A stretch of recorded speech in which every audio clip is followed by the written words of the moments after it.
Hello, everyone. I'm Felicia Rondo, and that's Cluster over there. Hey yo. And this is our first stream of Bitsily Reviews, which is where we're just going to go when we're reviewing something that isn't a comic book, I guess. Hmm. So, Suppose we could review novels on Bitsilly Book Club. I guess so, yeah. I don't think we're going to. Probably not. That all They're sounds very like a long. big commitment. Yeah. And there's just a lot to a novel. There really is. There really is. But, today we're looking at, a movie called Sonic the Hedgehog 2. Yeah. Um, No direct affiliation to the video game of the same name yeah. in terms of story content, Mm-hmm. if you were wondering. Yeah, it sure, It's got a similar robot in it. yeah, It's yeah, got a similar fox in it. yeah. Um, but it's not very similar. It's not very similar. So, oh man, we just watched this today. We didn't go to the theaters when it was Yeah, out. because there's a pandemic. There is a pandemic, and we don't want to die watching this movie, and we certainly Uh-huh. don't want to kill someone while watching this Oof. movie. Certainly not. All things that can and likely have happened amidst this movie's very popular blockbuster run in theaters. And just in general in the world, just way not enough precautions around COVID. Jesus fucking Christ. You know, you can tell me all you like that, like, you know, you're being cautious, that you're that you're going to like a quiet screening, but like this movie can't make that much money and just have very responsible distanced screenings. Yeah. Also, I have seen way too many horror stories about people who did everything right and still got sick. Yeah, and So and it's just unfortunate just that this don't go to big pandemic gatherings. this pandemic is still going, and a lot Mm-hmm. of people are still not vaccinated. And you can Yeah. thank that fact in part to people who helped to just prop up a anti-vaccine just movement Mm-hmm. in various parts of the world. And speaking for my area, the United States. Which I'm going to use as a segue to like just mention at the top of the show here.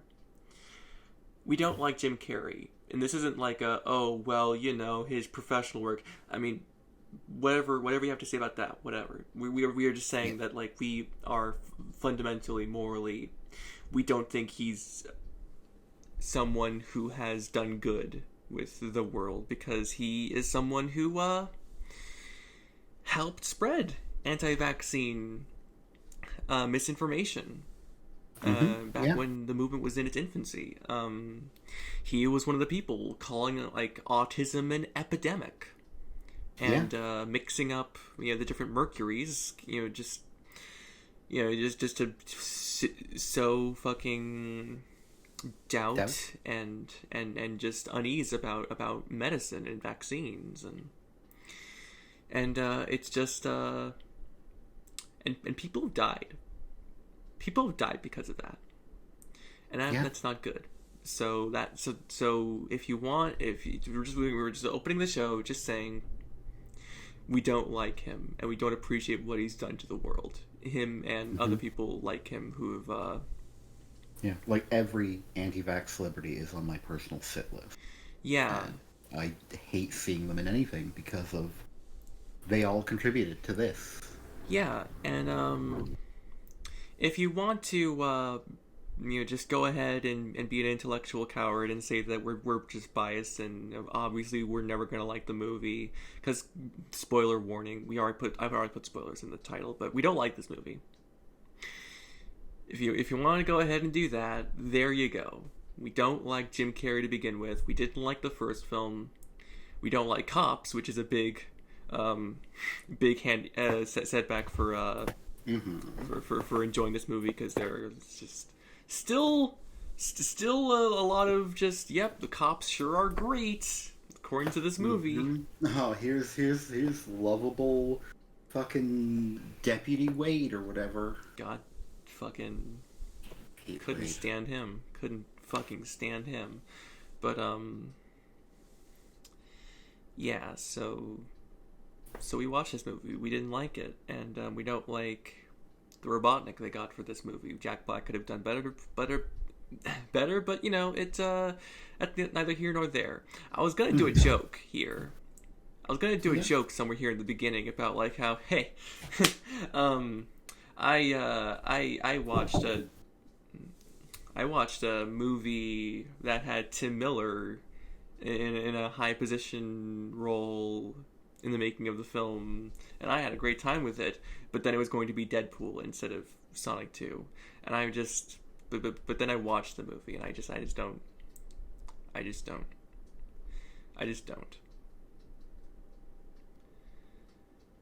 But yeah, this is a review, and we're gonna talk about how we feel about this movie. And we did watch it just today, but I am gonna just go ahead and go to the Wikipedia article so I can just see the summary there, and just decide, or just jog my memory from there as I need to. Yeah. The Wikipedia article calls Sonic a 14 to 15-year-old, which is dire.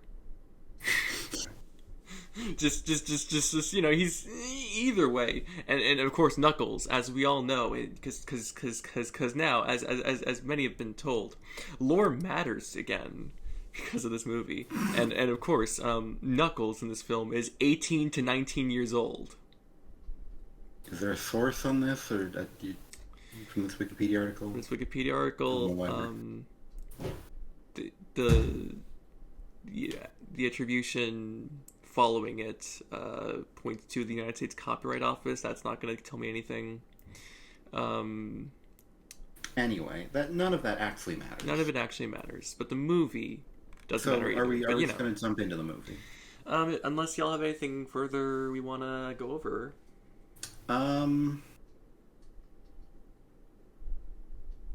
Did we mention who it's directed by? Sorry, I had to take my headphones off for a second. I didn't. The film was directed by Jeff Fowler, and it was written by Pat Casey and Josh Miller, and also John Whittington came for post-production. Yeah. I learned about that, where like when being credited, if there's an ampersand, I believe that means they did it together. But if there's the word "and," that means that was a separate person who also worked on the script, but not working directly with the other people. Yeah, but that's still no guarantee that all the people who worked on the screenplay and the script are being credited. Yeah, because Hollywood sucks. A lot of things don't necessarily credit well. Yeah, and I'm just gonna say, it's not actually an exonerating thing when you just say over and over, "Hey, listen, the VFX artists here were treated just the same as any other Hollywood production." Boy, howdy, Hollywood productions suck. And they treat people badly. But yeah. Think we're ready for just diving in here? Yeah, so the movie opens basically where the post-credits scene was from the previous film, which we'll be probably just obliquely referencing without going into too deeply the previous film because we're not reviewing it here. Was bad, yeah. But in that film, Robotnik was like... Was that post-credit scene or a mid-credit scene or something? I forget now. It was like a post-credit. Was it just the ending? Anyway, it's somewhere in the end of the movie. I haven't seen it since it came out. I didn't like it. It wasn't good. I'm not going to rewatch it.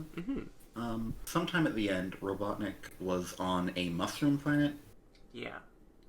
Okay, and he's there, and I guess because I think it'd be a particularly fun opening sequence, there's like a Rube Goldberg machine, which the whole time I just kept thinking, well, that doesn't look right, because it kept looking too natural and weird in ways to me. Yeah. It was like dominoes, but it was like, well, this doesn't really look like a machine, and it's like a Yeah. light breeze would have fucked this part up, and then they designed it specifically in a way that just made me question the machine at every point, which it doesn't matter. It bugged me, and I wanted to mention it. Yeah. But there's a big old Rube Goldberg machine of just mushrooms, which makes a bunch of things happen, and then eventually a little Sonic doll in a wagon is pushed into a bowl filled with spikes, and then crushed by a rock with the Eggman logo on it. Yeah. Like video games. It's and a then reference. That cold mushroom juice from the many little mushrooms is squeezed through a spigot and into a tiny little cup. Yeah. And for some reason, we are informed by a montage that Robotnik has been doing this over and over, for some reason thinking it would taste better each time. Yeah. He's not seasoning it, he's not cooking it, he's not doing anything to it other than crushing it with a rock. Yeah. Just in a very complicated, needlessly complex way. Yeah. And it tastes terrible every time, because of course it does.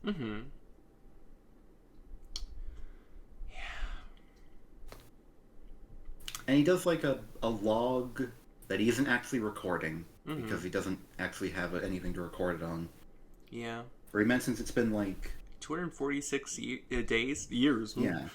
Oh, that'd be very long. 246 days since the end of the previous movie, just so I guess we know how long it's been, but they put that in there. Yeah. And he is basically rigged up a big satellite on a mushroom, and he has the one weirdly powerful single quill that he got from Sonic in the last film. Yeah.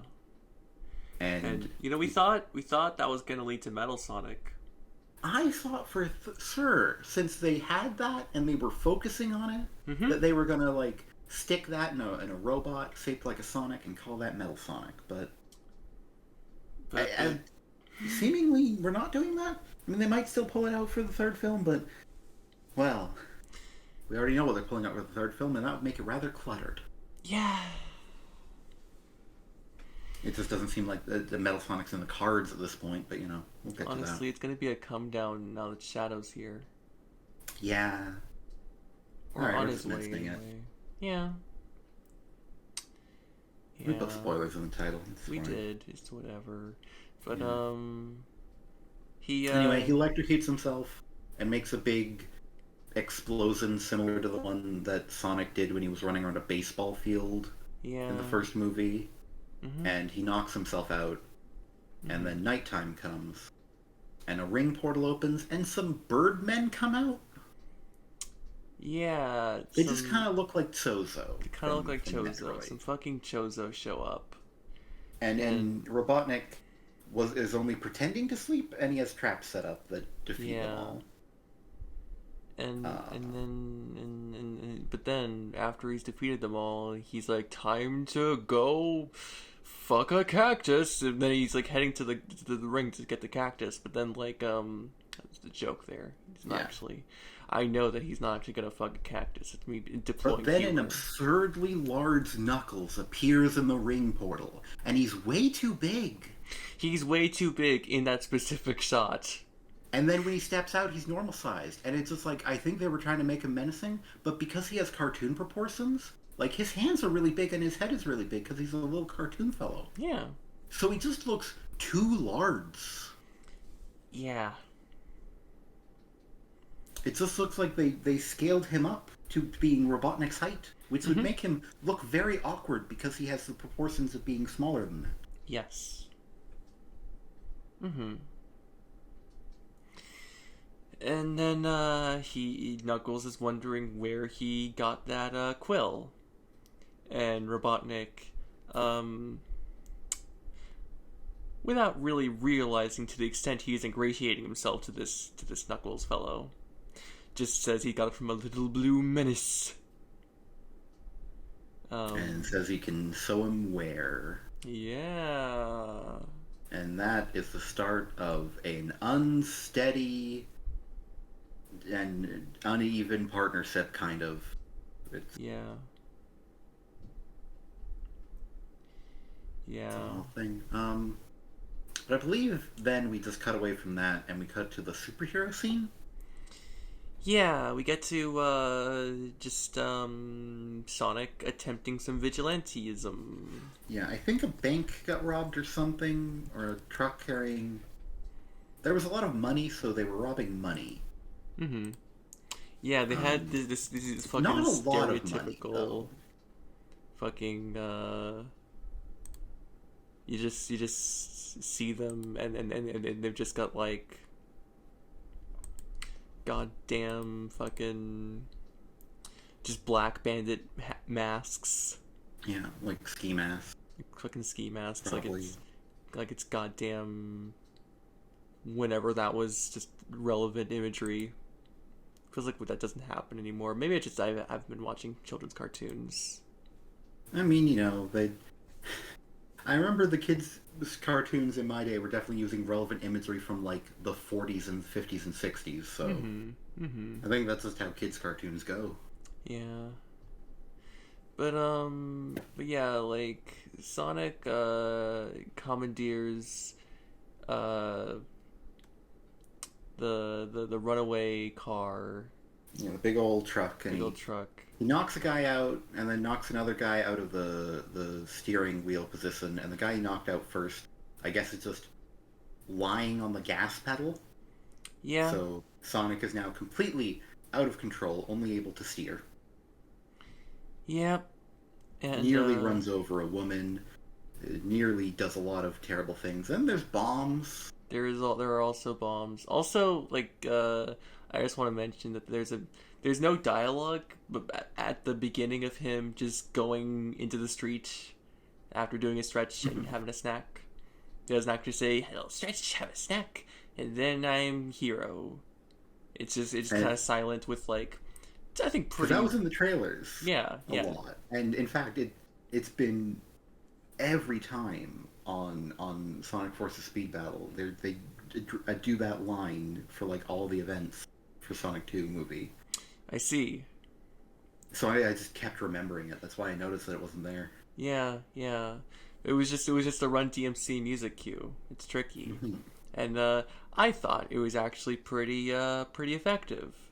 And then the rest of the very heavy-handed scene happens.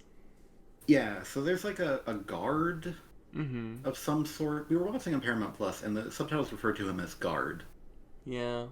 Also, I'm not Paramount Plus is ass. Oh yeah, the subtitles on Paramount Plus.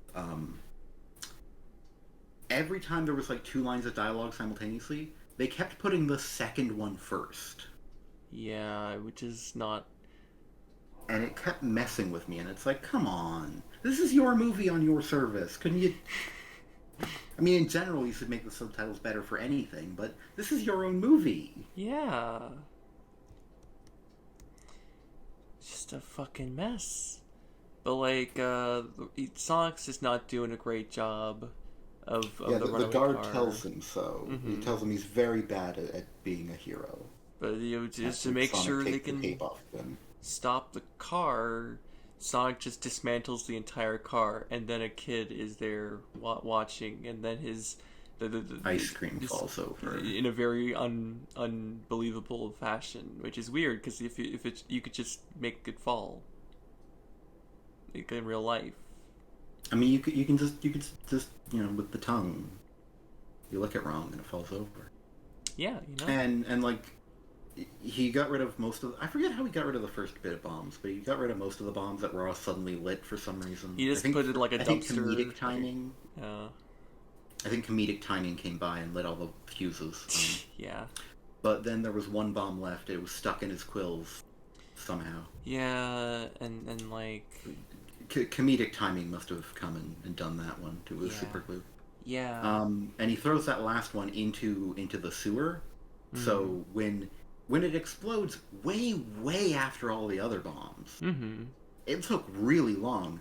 Then for some reason this one bomb makes a ridiculous mess, just sending manhole covers spewing all over. Honestly, one little pipe bomb I don't think would do all that damage. That's the main thing I was thinking. But It it was a lot. makes a reference to Chaos from Sonic Adventure. It's a bit like Sonic Adventure when Chaos was pussing water up through the manholes. Yeah. Then it's tricky to go back to Green Hills away from the city after he's declared himself Blue Justice. Yeah, and the guard who's still tied up says you're really bad at this or whatever. You're a terrible superhero. Just so that all the kids are Sir. Because, I mean, they have to be, because he just does what regular superheroes do and get praised for. This thing. Yeah. So we have to inform the audience that this one is bad. This one is because bad. normally heroes get praised for doing exactly what Sonic does. Yes. But yeah, he goes back to Green Hills, and he is very happy to go back to Green Hills and not talk to anyone, because he knows like 5 people there. Yeah. And he tries to sneak back into his room and sleep. But his mom comes up. Oh, his mom, who thought he was sleeping already because he was staying out late. You're still in bed? Oh, your dad told you you're supposed to come see him so that you can have a kissing scene on the boat. Where Tom gives him some fatherly advice and tells him that he knew that Sonic was out late at night because Sonic tried to trick him with a recording and a very bad disguise fake Sonic, which you'd think, come to think of it, you'd think Sonic would notice that it wasn't there for him to dismantle when he came home. Yeah. Oh, it's only just occurred to me, anyway. Yeah. Also, before Mom comes in, there's a scene of, like, him finding, like, the map and, like, a feather of, like, Long Claw. Oh, right, yeah. The map falls out of the closet, and there's a feather held in it. Long Claw. It's like, I'm gonna make you proud, Long Claw, or something, and... I'm gonna make you proud, while not necessarily claiming you as my mother, because that would get in the way of our subplot about Maddie and Tom being my parents. Well, specifically Tom. Yeah. That Maddie didn't get called Mom. No, she didn't. No. There's a lot Maddie didn't get in this movie, but you know. Yeah. Yeah, it's definitely one of those things where it's like, I swear there was no feather in the first movie. Maybe I'm wrong. I feel like they're just putting that in to be like, oh, remember? Remember she was an owl? Yeah. Remember Long Claw? I hope you do. God, I hope. But, at the rowboat. Yeah, they're in a boat. They're fissing, and Tom is like, oh, I love fissing. Do you have getting any bites, Sonic? And then Sonic is asleep. Yeah, Sonic is asleep because he stayed up too late. And then he falls out of the boat, so we can establish that he can't swim and doesn't like water. Yeah. Gotta establish it. That'll come back later. Yeah. And after he's been fucking saved from fucking drowning, Tom has to tell him about how with great responsibility you gotta be responsible, so be responsible. Yeah, just some real I'm your dad giving you advice. Yeah. And when your moment comes, you gotta have your moment. Or something. And Sonic really internalizes that, but then also is like, you're not my dad, you're supposed to be my friend. Except in the other way. He said friend part first. Yeah, he's like, oh, you're supposed to be my friend. Stop trying to be my dad. Oh my god, dad. So, and then Tom looks like he does not like this. Yeah. It doesn't really get expounded upon further throughout the film. He doesn't actually And then at the end of the film, Sonic calls him Dad. Yeah, but it's not like an arc. Not really earned. It's like it's there's Just like the Donut Lord scene in the first film, where he's like, "I'm the fucking Donut Lord, bitch," but without swears because it was a children's film. So he's like, "I'm the motherfucking Donut goddamn Lord, fucker." That's what he says. Yeah. Because it's a children's film, they don't swear. Yeah, of course. But yeah. It just after that, just tedious scene happens. Eventually, the movie continues. I mean, that scene happens, and then we just kind of... do we just hard cut to... And now Tom and Maddie are going to Hawaii. We sure do. We absolutely do. And I thought it was a pretty cute scene where Sonic has put up one of his warp rings. Yes. Which they just call rings here. Yeah. Because there's no other kind of ring in the movie continuity. Yeah. But, yeah.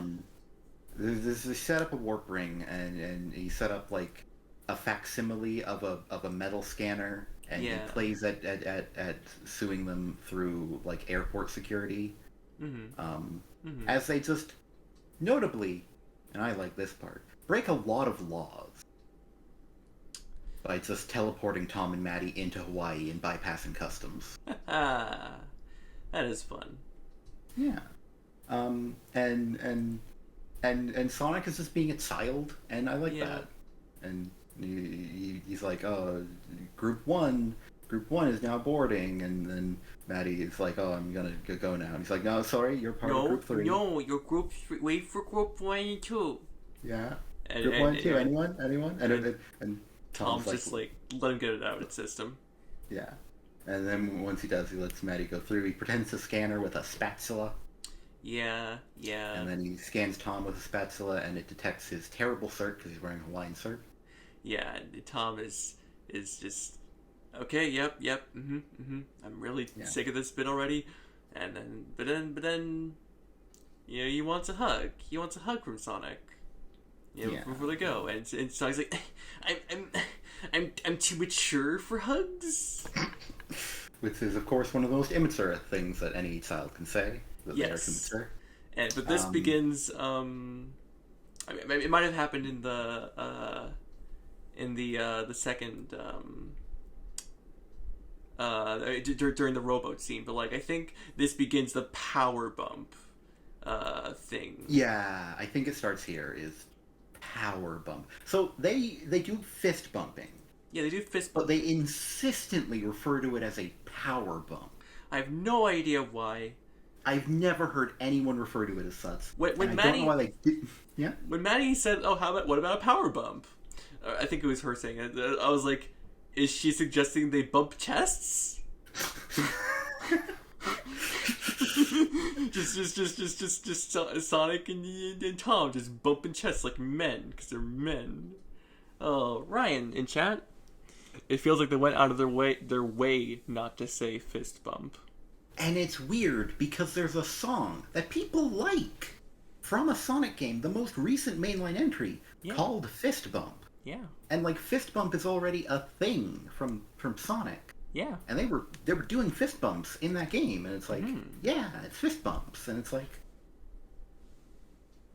I don't know why power bump.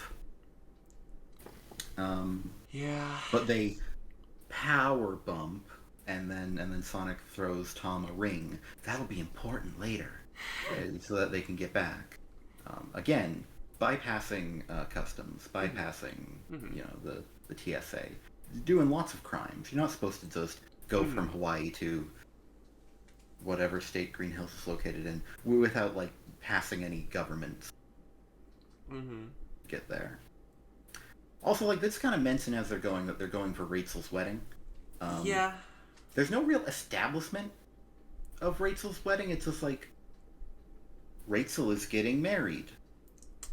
Yep. And they don't talk about it, which felt really weird to me. Like, there's no scene where they're like having breakfast and like they casually bring up about Rachel's wedding, and then they do a thing where they say things that they all already know, but they're cluing the audience in. And like it might Yeah. feel a little stilted, but it's like, well, it's there so that you know, and you're tagged in. It's just like they're just going for the wedding that's happening, and it's like the only reason I'm not more surprised is because I knew there was a wedding from marketing. Yeah. If the film hadn't been marketing itself, if I just gone into this film not having seen any of the marketing, it would have been very abrupt that they're just suddenly going to Hawaii for a wedding. Which I would just like to say, Hawaii, sir, is a place that has been considered a big tourist destination, and that's not been great for Hawaiians in large part. Yeah. And I believe I have read multiple things talking about how Hawaii was hit pretty hard by COVID. Yeah.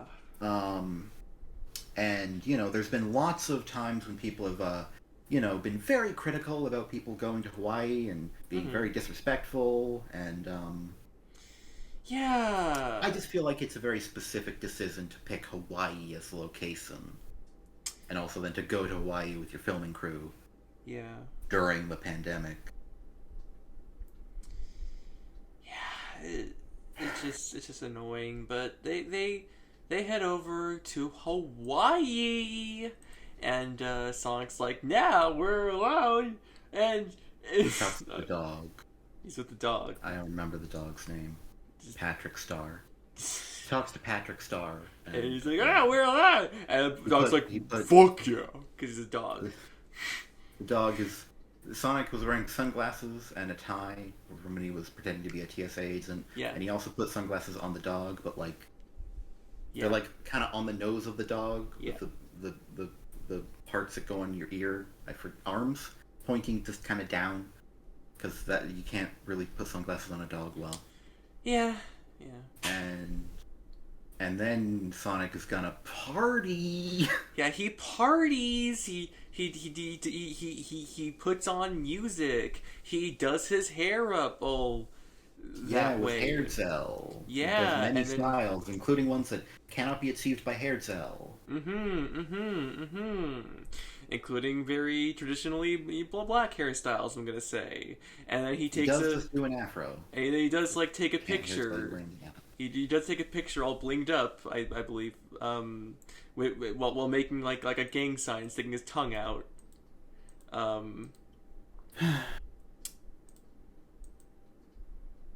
have Paramount Plus up as we speak. So really quickly, he has his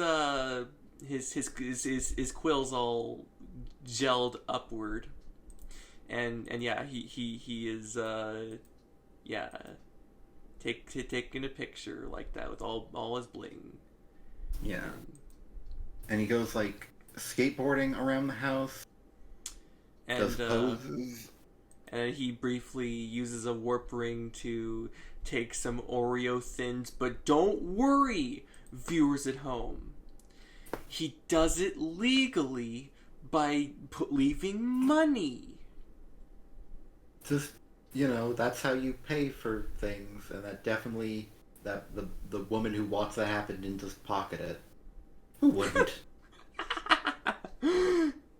Fucking weird portal comes out, drops money. It's not the store's money.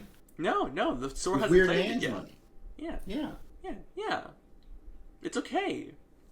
I'm not gonna tell anyone. I won't. I'm not saying a fucking thing. Okay. I didn't see shit. Nope. Not me. But that helped her with a rent payment, probably. Yeah. Fucking needed it more than the store. Fuck stores. Yeah, fuck them. Yeah. But just Sonic parties hard and gets a big bubble bath, and he fills an inflatable bathtub full of bubble bath and spins around a lot, so the bubbles are all over the house, and you just know that's going to damage the floors. Yeah. I'm sorry, I'm an adult. I think about these things. I'm not a child anymore. When I see something like that, I'm like, man, that's going to cause some structural damage. But then we pan out, and then and we go out into the trees, and then in one particular area, woodlands, the leaves start to fly up, and what's this? It's a warp ring! And who's coming out but Tails! With his shoes that have shoelaces. Just a bunch of details that they stickered on a McDonald's. And he's like, wow! According to my readings, he's nearby! I fucking found him! But he's a child, so he doesn't actually swear, so he's like, I motherfucking found him, motherfuckers! But yeah, like, Tails is in the movie now. And he just hopes he's not too late. Ah. Yeah, Tails is here, and Tails is sneaking around and talks about how he's gotta, like... Come make sure I don't get seen! And then he sees a cop car. I better fucking commandeer that goddamn cop car! And then he does. Does fucking steal the cop car. That is pretty cool. That's pretty cool. And it's the sheriff's car, which Wade is currently the temporary sheriff, so he does steal Wade's car. Yeah, I guess that's why Wade is on a... Oh, yeah. Scooter later. Yeah. It's weirdly not specifically brought up, I think. Maybe there was a deleted scene where it was more explicit. Maybe. There was a few parts of the movie where I looked at it and was like, this feels like it could have been more explained, and maybe there's a deleted scene. Yeah. And, like, just... Then we cut back to Sonic after a very brief time going to Tails to set up things. We cut back to Sonic, and he's Tom Donut Lord Wachowski is it Wachowski or Wachowski? He said Wachowski in the film. Okay, thank you. Yeah. But like he FaceTimes. Yeah, he sends a FaceTime call request. And then I don't really video call. People say it happens, and people said it would be the way of the future, but I don't know. I feel like that's just a hassle. Yeah, but that just seems annoying to me. Sonic very quickly cleans up the living room. Yeah, even though he only needs to show just one part of it. I mean, you know, what if he needs to pan around?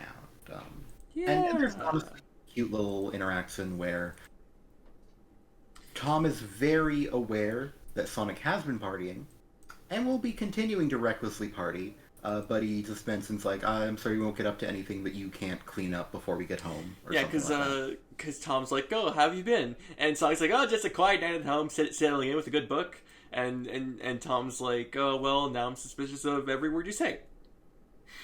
Yeah, and it's fun. Mm-hmm.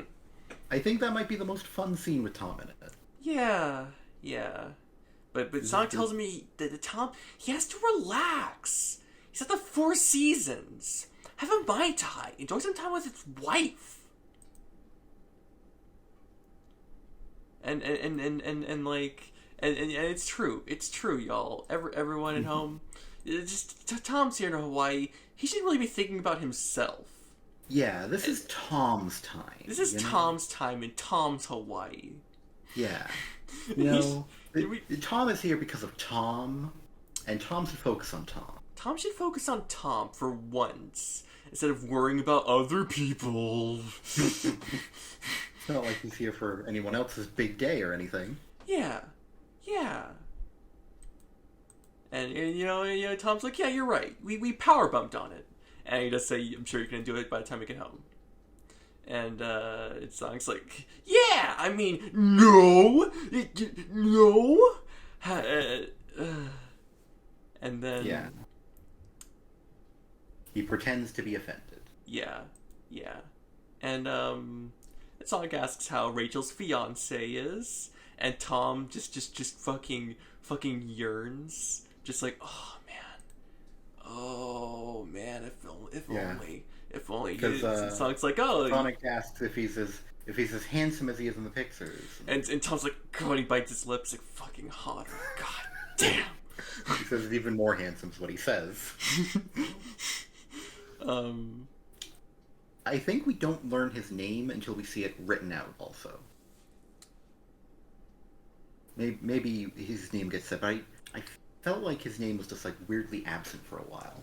Yeah, yeah, But then it's like very present yeah, after yeah. we see it written out. It feels like everyone's calling him Randall. Yeah, it just feels kind of weird. Like they didn't really like they could have made a bigger deal out of this. They could have established Randall better. So one of the better parts of the Ryan writes honestly kind of with Tom. He is played by noted very attractive man. I can't remember the names of actors. I have the Wikipedia article out. He is played by Shamar Moore. Yeah, Let's go with that. Let's go with that. I've seen that name. I'm familiar with his work from other things, but not very familiar. Just seen him in a few things. Does seem to be in cop things. Yeah, he has been in cop things. Mm-hmm. Which make of that what you will for this plot twist coming up. Yep. Which we'll get into, because again... Yeah. Honestly, so... Mm-hmm. I remember, like, a bunch of people, made, a bunch of hubbub about, like, apparently some reviewers wanting more Tom in the film. Mm-hmm. And I tell you what, I read, like, a bunch of reviews. Yeah. I read, like, just a bunch of reviews when the movie first came out, because I was curious, what are reviewers actually saying? Mm-hmm. Mostly people were talking about how the wedding stuff really dragged on. Mm-hmm. And there was too much of it.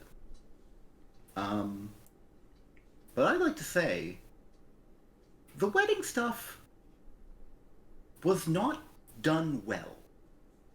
I don't think it's an amount of spending too much time at the wedding, but of just, we don't accomplish anything at the wedding, even though we could be. Mm-hmm. I feel like we could have much better used our wedding time to set up the wedding subplot, which is a real subplot that has a real resolution that I was trying to be invested in. Yeah. Honest to goodness, I tried. I did my best here, y'all. But what we do get in the film when Tom goes to introduce himself to Randall, we learn later is his name. Literally, just they had a chance. Where it's like, okay, yeah, Rachel's fiance, and Tom could have just said, yeah, Randall is here, but now it just But he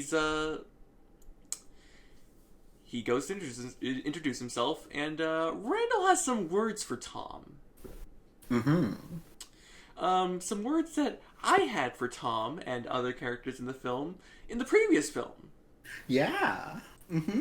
Just opening with, you got a lot of nerve coming up here after what you did to my fiance, and you could just see Tom writing up his notes app apology in his mind right there in real time, and he's like, what? Tell me, what? And Randall continues, totaling her car, leaving her tied to a chair. I should rip you limb from limb, he says.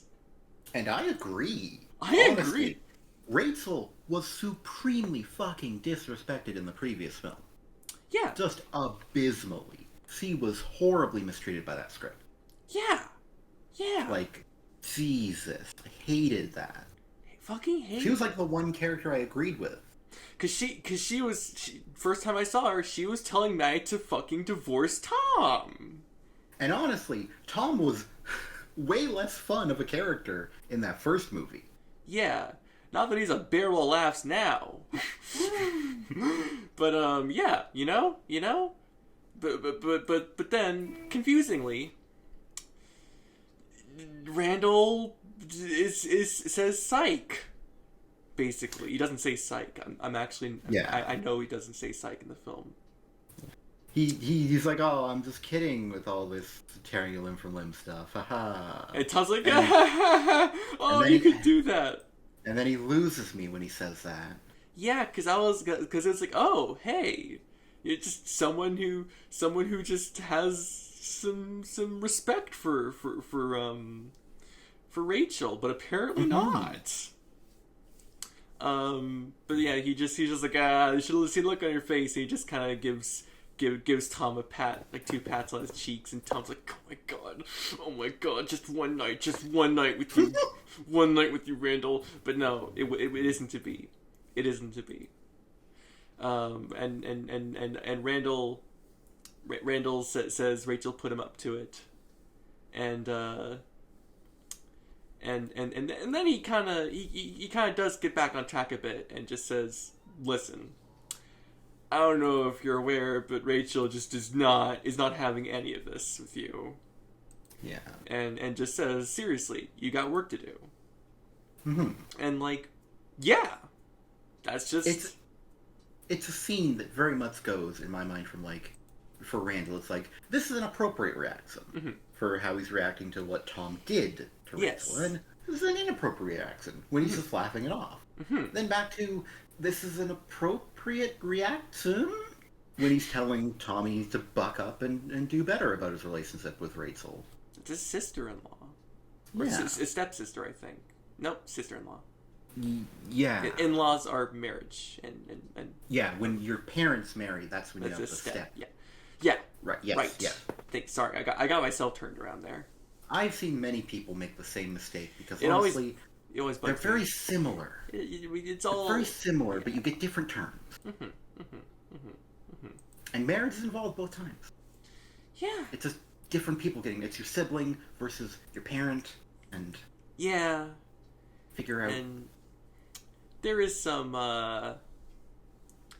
interaction between Tom and Rachel, and clearly, like, you can tell that, like, Rachel and Maddie talked, and Maddie might have just been like, hey, I really want to make things work, and I really want to just heal probably the biggest rift in this family, which is just Rachel hating Tom, besides, I guess, Rachel not liking Sonic, because that's still apparently a thing.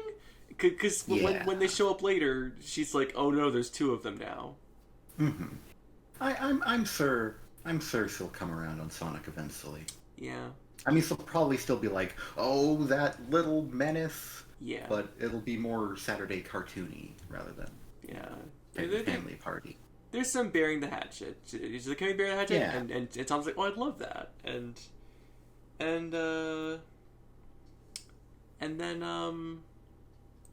they hug, and Rachel says, "Oh, and if you screw up my wedding, I will end you." And I clap for her. Good for her. Good for her. She knows what she wants. That's her day. Yeah. That's her day. No one better fucking try and fuck it up. Yeah. But, we cut back to Sonic and the dog.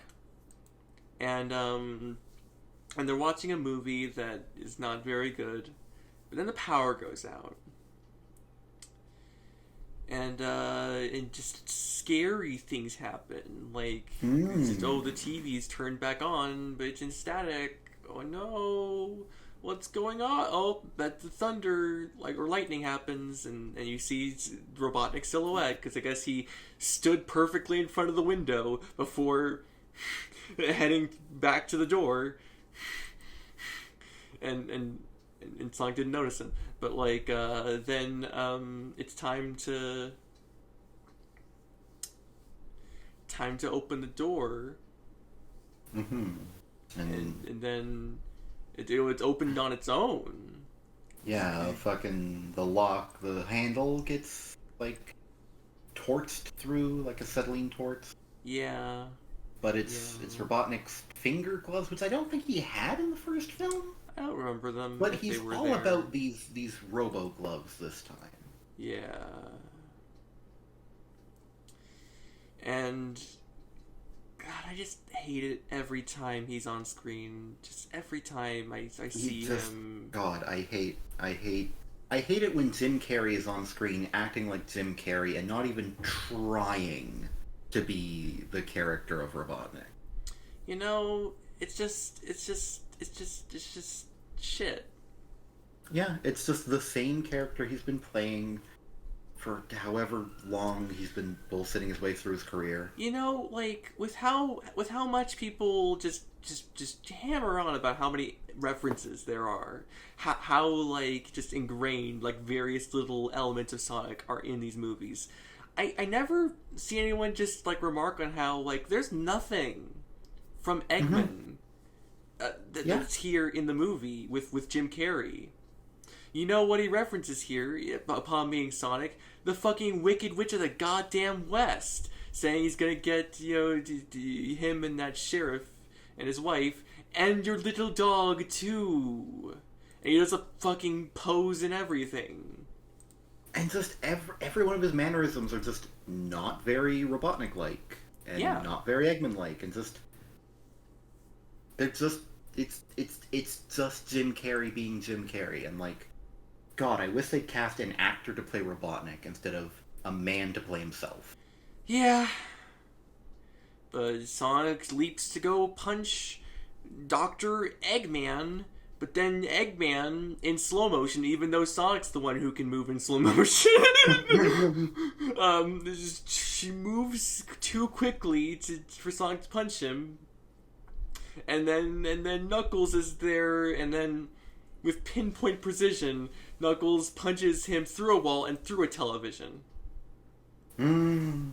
Oh, Tom and Maddie are not going to be happy with that when they come home off screen and see that. Yeah. And then, Dr. Eggman Jim Carrey introduces Sonic to Knuckles, who calls Sonic pitiful. And right, we have to talk about Knuckles. We have to talk about Knuckles. He's kind of a big part of this of the Sonic 2 movie with the Tails logos. Yeah. Yeah, so Knuckles is now in the movie. He is now like he's now here, and like Knuckles to me is simultaneously baffling and just incredibly predictable. You know, he does the line, "Do I look like I need your power?" much earlier than he actually does in the trailers that everyone saw at the Game Awards. Yeah. And a lot of lines they put in parts of trailers that were not where they happened. They happened other places. Some of them never happened at all. And then Knuckles is just there, and he's like, "I was expecting more from you. You're unskilled, untrained, unworthy." And like, man, Ryan is having alcohol in chat. Yeah. Be safe. So Knuckles. Knuckles in this film. I have no idea why he sounds the way he does. It just feels uncomfortable that this big man is like beating on this kid. Because he sounds like a man. Because I've heard Idris Elba in other things. I watched The Suicide Squad recently, and Idris Elba's in that. Oh, he's great. He's great in that. Part. He's great. Mm-hmm. But like, I hear his voice in that, and like, it's lighter. It's like a higher pitch. His voice, for some reason, for playing Knuckles the Echidna, the bright red, anteater man, is very deep. Yeah. And I don't know what. It's all of that part's just kind of baffling to me, because it's like, in general, Knuckles has never, I think, been depicted with a deep voice in basically anything. Yeah. But also just like, Idris Elba has, I think, has a fairly deep neutral voice, relatively. Doesn't have a higher tone voice. So, like, a more neutral speaking voice from Idris Elba would already have been a fairly bit in the lower register compared to what Knuckles usually is at. Yeah, but he's, like, going low the whole time. And I don't like how he talks and how he's written and everything. He says to Sonic in a chokehold, "It is my destiny to do what my ancestors could not." to restore the ultimate power to the home of my people. And just... So why is he... out... Why is he a Klingon? What? Why is he like a bad Worf? Yeah, he's Worf on a bad episode of Star Trek The Next Generation. But also, I just want to point out, he's talking about, he's going to do what his ancestors couldn't. We find out later in the film that by his ancestors, he means his dad. And people his dad's age. Yeah. You know, the previous generation. Yeah. It's usually not what you say your ancestors for. Because, like, in the games, you know, his people were decimated, like, 1,000 years ago or so. Or more. And, like... So, yeah. Then it's your ancestors. Yeah, but there doesn't seem to be any time dilation. No, this happened 10 years ago, dude. You were a kid. Sonic was a kid. You were both kids, and now you're both teens. It was, like, not that long ago.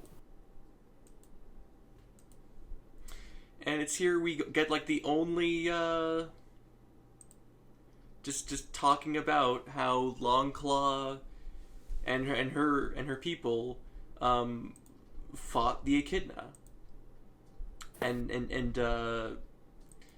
how the Echidna fought and died at the hands of Longclaw and her people. Though, specifically Longclaw, as he was the last living owl, apparently. Yeah! I don't know how he managed that fucking one. Yeah, I don't know. Because there's a whole thing where Knuckles tells his backstory about how all of the remaining Echidnas, except for him, left. He's leaving the child alone, didn't even leave one adult to tend to him. You'd think you would. And then, allegedly, Longclaw killed them all, when I don't think he was in much of a position to kill even maybe more than 3 when we saw her in the first movie, because he had, like, already an arrow in her. Yeah. Not doing well. I figured he was barely going to be able to hold them back long enough that they couldn't see where Sonic went. Honestly, yeah, I thought she was, like, dead. I mean, she's definitely dead. But like how? So then, how does she like just simultaneously like just take out all the Echidna while dying? Like there were at least like 10 of them, and she was already wounded. How much of a fucking just fucking cutthroat goddamn killer is she? Does she just have a bomb hidden? Was she just like, I'm gonna take y'all with me? This is Longclaw now, y'all. I'm gonna blow us all up. The kingdom come, yeehaw! And that was Longclaw. That was her last stand. Yeah, it was a children's film, so she was like, I'm gonna blow us all the fuck up! The kingdom goddamn come. Yee fucking haw. It's just weird how like they've set it up to where Longclaw's people also fucked up the Echidna just to like make some amount of like both sides happen. But like they never actually I think maybe it's trying to be there to undo how they were really making the Echidnas look very unforgivable. And they're trying to undo that without talking about it? Yeah, kind of. But, like, at the same time, they don't really commit to, like, Longclaw's people just murdering, just killing. Yeah. Because the owls keep getting depicted very heroically, and the Echidnas keep being depicted very villainously. Yeah. And it's all just a bit unbalanced. You know, like, we learn in one scene, we're skipping ahead, but that's okay, because fuck this movie. We learn in one scene that, like, okay, the Master Emerald actually was forged by the Echidnas, out of the 7 Chaos Emeralds, don't ask. And we'll talk about that in a sec here, but we'll get to that. We'll get to that, not in a sec, we have a lot of movie. But, like, we can skip over parts that don't matter, but, you know. Yeah, but, like, it's just, like, yeah, so they did actually make the Master Emerald. They made the Master Emerald, and then Longclaw and her people decide that or no, some owls, or some owls, just like, long claws people, they decided that, like, they should that they decided that the power that these tribal warriors made was too strong for them, and that this power made by these tribal warriors needed to be taken away from them. yeah. And I'm just so tired, y'all. It's just and yet, like, upon learning that this is the rightful, like, thing of, like, of like Knuckles, that's his heritage. We're still just like, anyway, we better make sure Sonic gets it. Yeah, and like, we'll get there. We'll get there. Right now, we're here in the backyard. Sonic's getting choked by Knuckles, and then all of a sudden this cop car comes in, and he fucking bodies Knuckles, and who could it be? Who could it be? But Tails, who commandeered a cop car. And rigged up like little. There's a bunch of all this like very themed after the Miles Electric, obviously sort of Tails tech that Tails just has and gets used in various situations because Tails is an inventor. They just have a shit ton of it in this movie. Yeah. So he's rigged up two things on the pedals. I don't know how they work, but they make the pedals go. And he controls the go with his tiny cell phone / like two-way radio looking version of the Miles Electric. It's small. Yeah. Because they wanted it to be small, I guess. And then as they're trying to leave, Eggman gets on the car, and this very gross scene of him acting like a dog.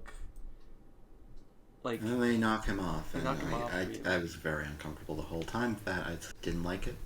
I just wanted to mention that was bad, because this is a review, and I just... And the whole scene, I just wanted it to end. Eventually it did. Yeah, and they drive off, and then Knuckles picks himself up out of the shed he got slammed into with the car, and starts running after them very fast, but maybe not as fast as Sonic would have done it. Yeah. And it's here that Tails like, wow, it's such a fucking honor to meet you, Sonic. It's okay if I call you Sonic. Everyone calls me Tails. Bet you're wondering why. And Sonic's like, oh, is it 'cause of the extra tail? That's right. Gosh, I didn't know you get that. Yeah, this whole hero worship thing, as we just talked about Tails in general. Tails in this film. Tails doesn't get an arc.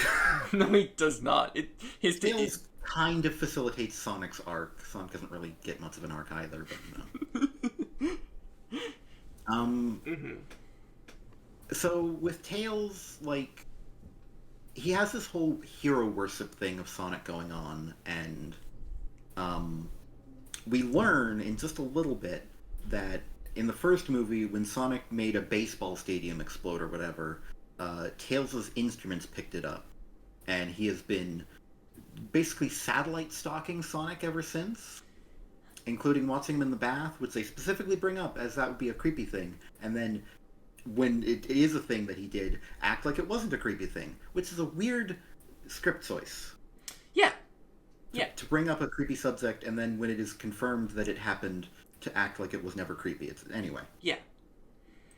So basically, the backstory Tails gets here is that he was bullied for having two tails, and felt like no one would accept or love him. But then he saw how Sonic is also different, because Sonic has electromagnetic powers that are vaguely defined. And so and Sonic is a hero for his difference, so Tails thought, oh, Sonic's so cool, I should hero worship that Sonic.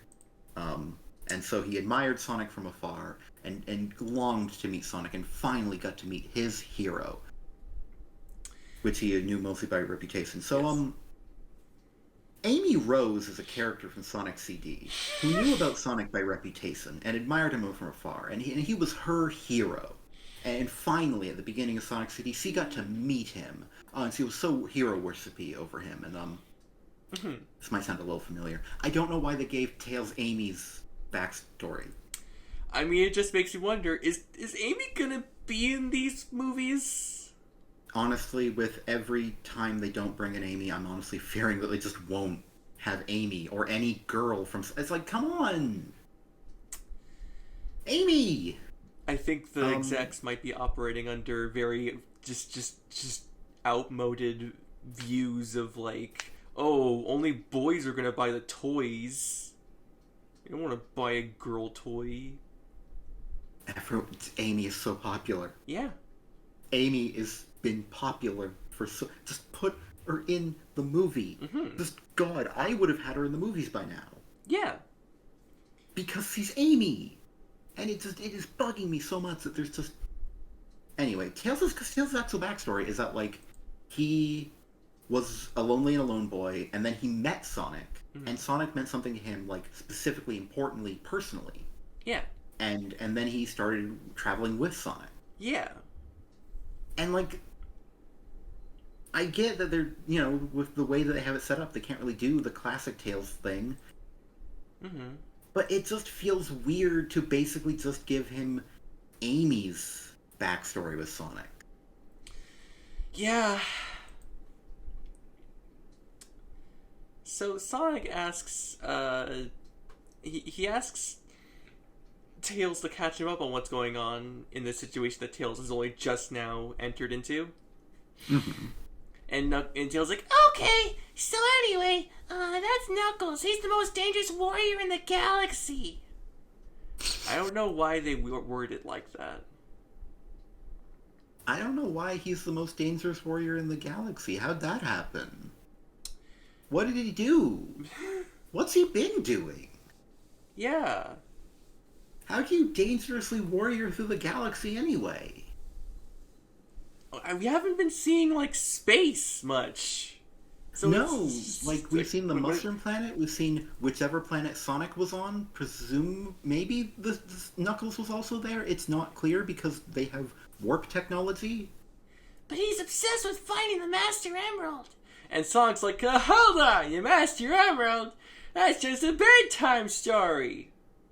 Because apparently, Longclaw lied to Sonic? Yeah.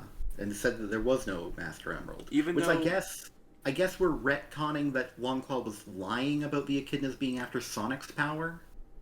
I guess? Because as it turns out, Sonic doesn't matter. Yeah. The fact that he can go very fast is meaningless to them. They just wanted the Master Emerald. Which has nothing to do with Sonic, apparently.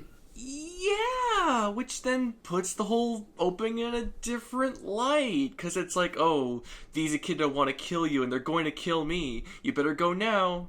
You better go now before you learn anything more. Because, I mean, basically, they don't really dwell on it, but it means that Longclaw was lying to him. And saying that there are bad men who are after your power. And it's like, no. There are bad men that are after your secrets, Longclaw. And actually, he's endangering the child by raising him.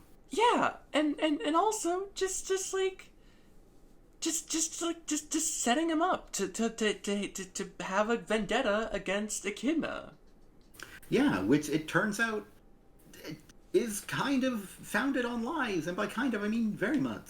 Yeah, and that just y'all, I think Longclaw sucks. I don't think I much care for Longclaw the more I learned about Longclaw. And yet the film is never called out by this movie. No, throughout the film, he's just like, okay, yeah, you know, Longclaw, you know, he's gonna make her proud. He's gonna make her proud, and like, there's no point in the movie, like, you know, because what they could have done was they could have like tied into Knuckles' being deceived by Eggman to be like, okay, Sonic hasn't been told the whole truth. And like maybe because there's this whole sequence where Sonic meets hologram Jedi Ghost Longclaw. Yeah, we're actually about to get to that, so maybe we'll save it there. All right. Yeah, because they have a whole car chase. They try to lose Knuckles. He does some damage to a truck, and like rips up the cop car when he jumps on it. Mm-hmm. And they get away by Tails.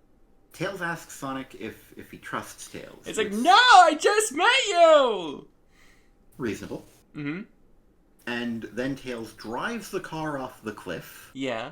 So Knuckles jumps off to climb onto the cliff because Yeah. he can climb, because he is Yeah. Knuckles. Mm-hmm. And then Tails grabs Sonic by the hand and flies him away. And Sonic's like, did your butt is turned to a helicopter? And Tails like, God, buttcopter! Only Sonic the Hedgehog could think of something so original. What a greatly written film I'm in right now. And it's definitely like, there's a lot of that with Tails' Hero Worship where he's like, oh, only Sonic would have come up with that, or oh, only Sonic would do that. Oh man, Only Sonic! Sonic could be this cool. Oh man! And nothing comes of it. mm-hmm. Tails gets no character development, and Yep. great. But, Robotnik, unfortunately, catches up. And, Yeah. then we get, Knuckles is very, very slowly climbing up the cliff. very slowly. Very Like- slowly. Like, there's video game fast where, like, oh, he's just boop, boop, boop, boop. And then there's, like, rock climber fast where, like, and, then, even slower than that, is Knuckles in this movie. Yeah.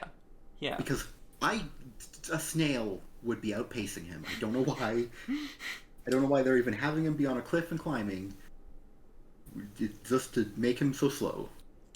And then we are reintroduced to Agent Stone. Yeah.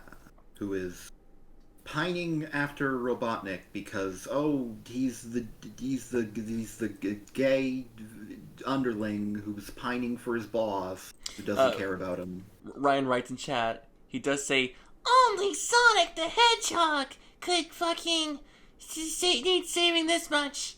towards the end, I guess to wrap a bow on that thread the movie was going for. It didn't really feel... I didn't get that line. I didn't get it. I don't know what Tails was saying. It just didn't feel like appropriate for Tails. Yeah. So, not Tails in general, or the Tails the movie had been building up. And... Yeah, but like... Yeah. Then we meet Agent Stone again, who, you know, as y'all were saying, is like kind of a gay sidekick to Eggman. Yeah, who is very much not written as a gay character. He's written very straight.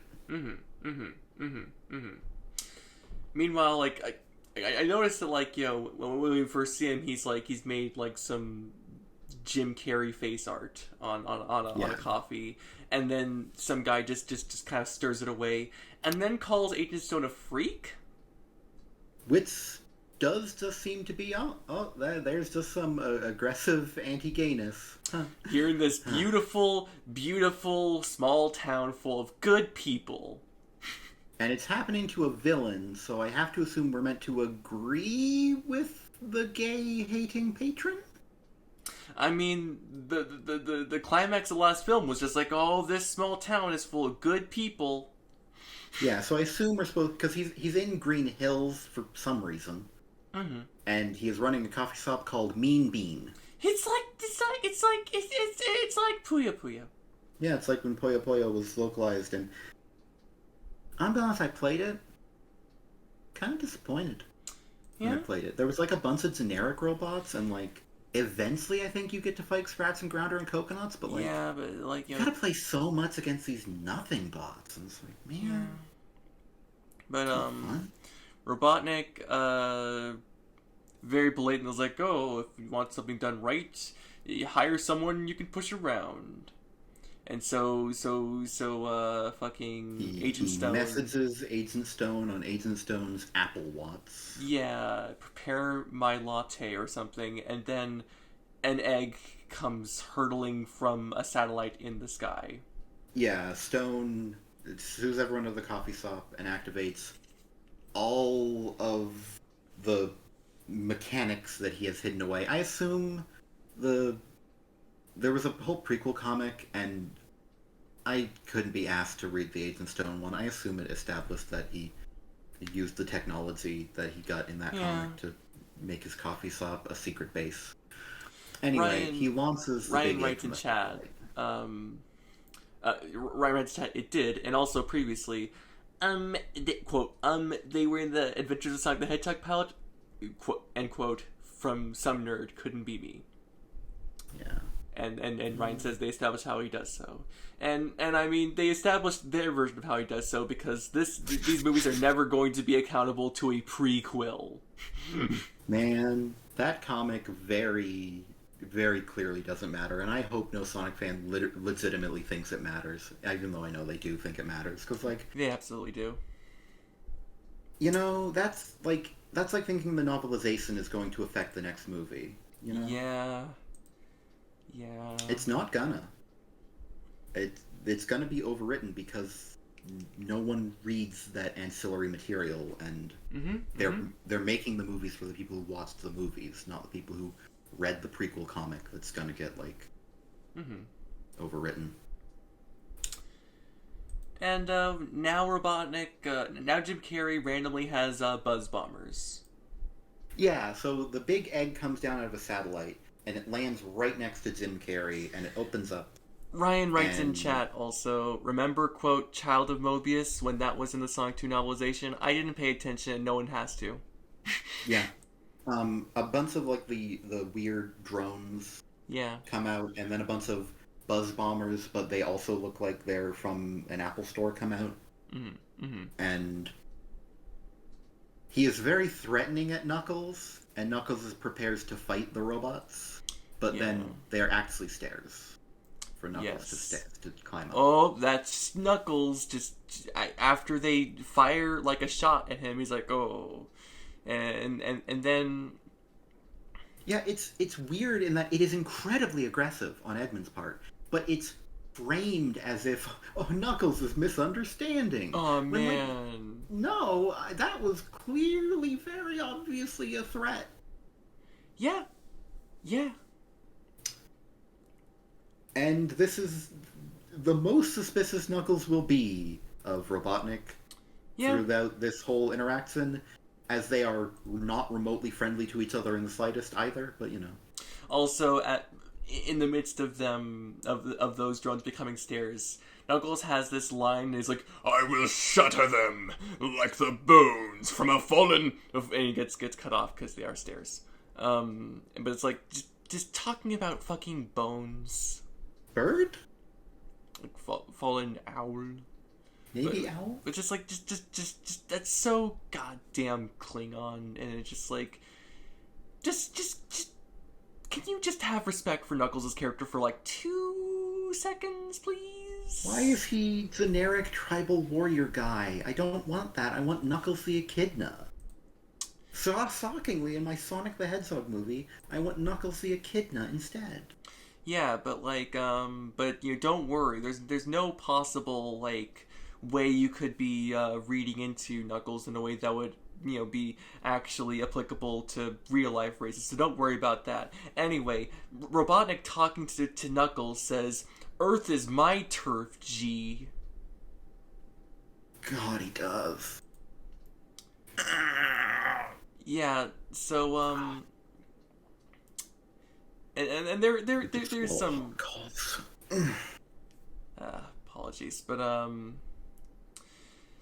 yeah, just there's lots of just nonsense, but they form an alliance, and there's there's a running gag of Knuckles squeezing a hand too tightly for a handshake. Yeah, because Robotnik very badly describes handshakes to him. Yeah. Saying that people squeeze each other's hands tightly.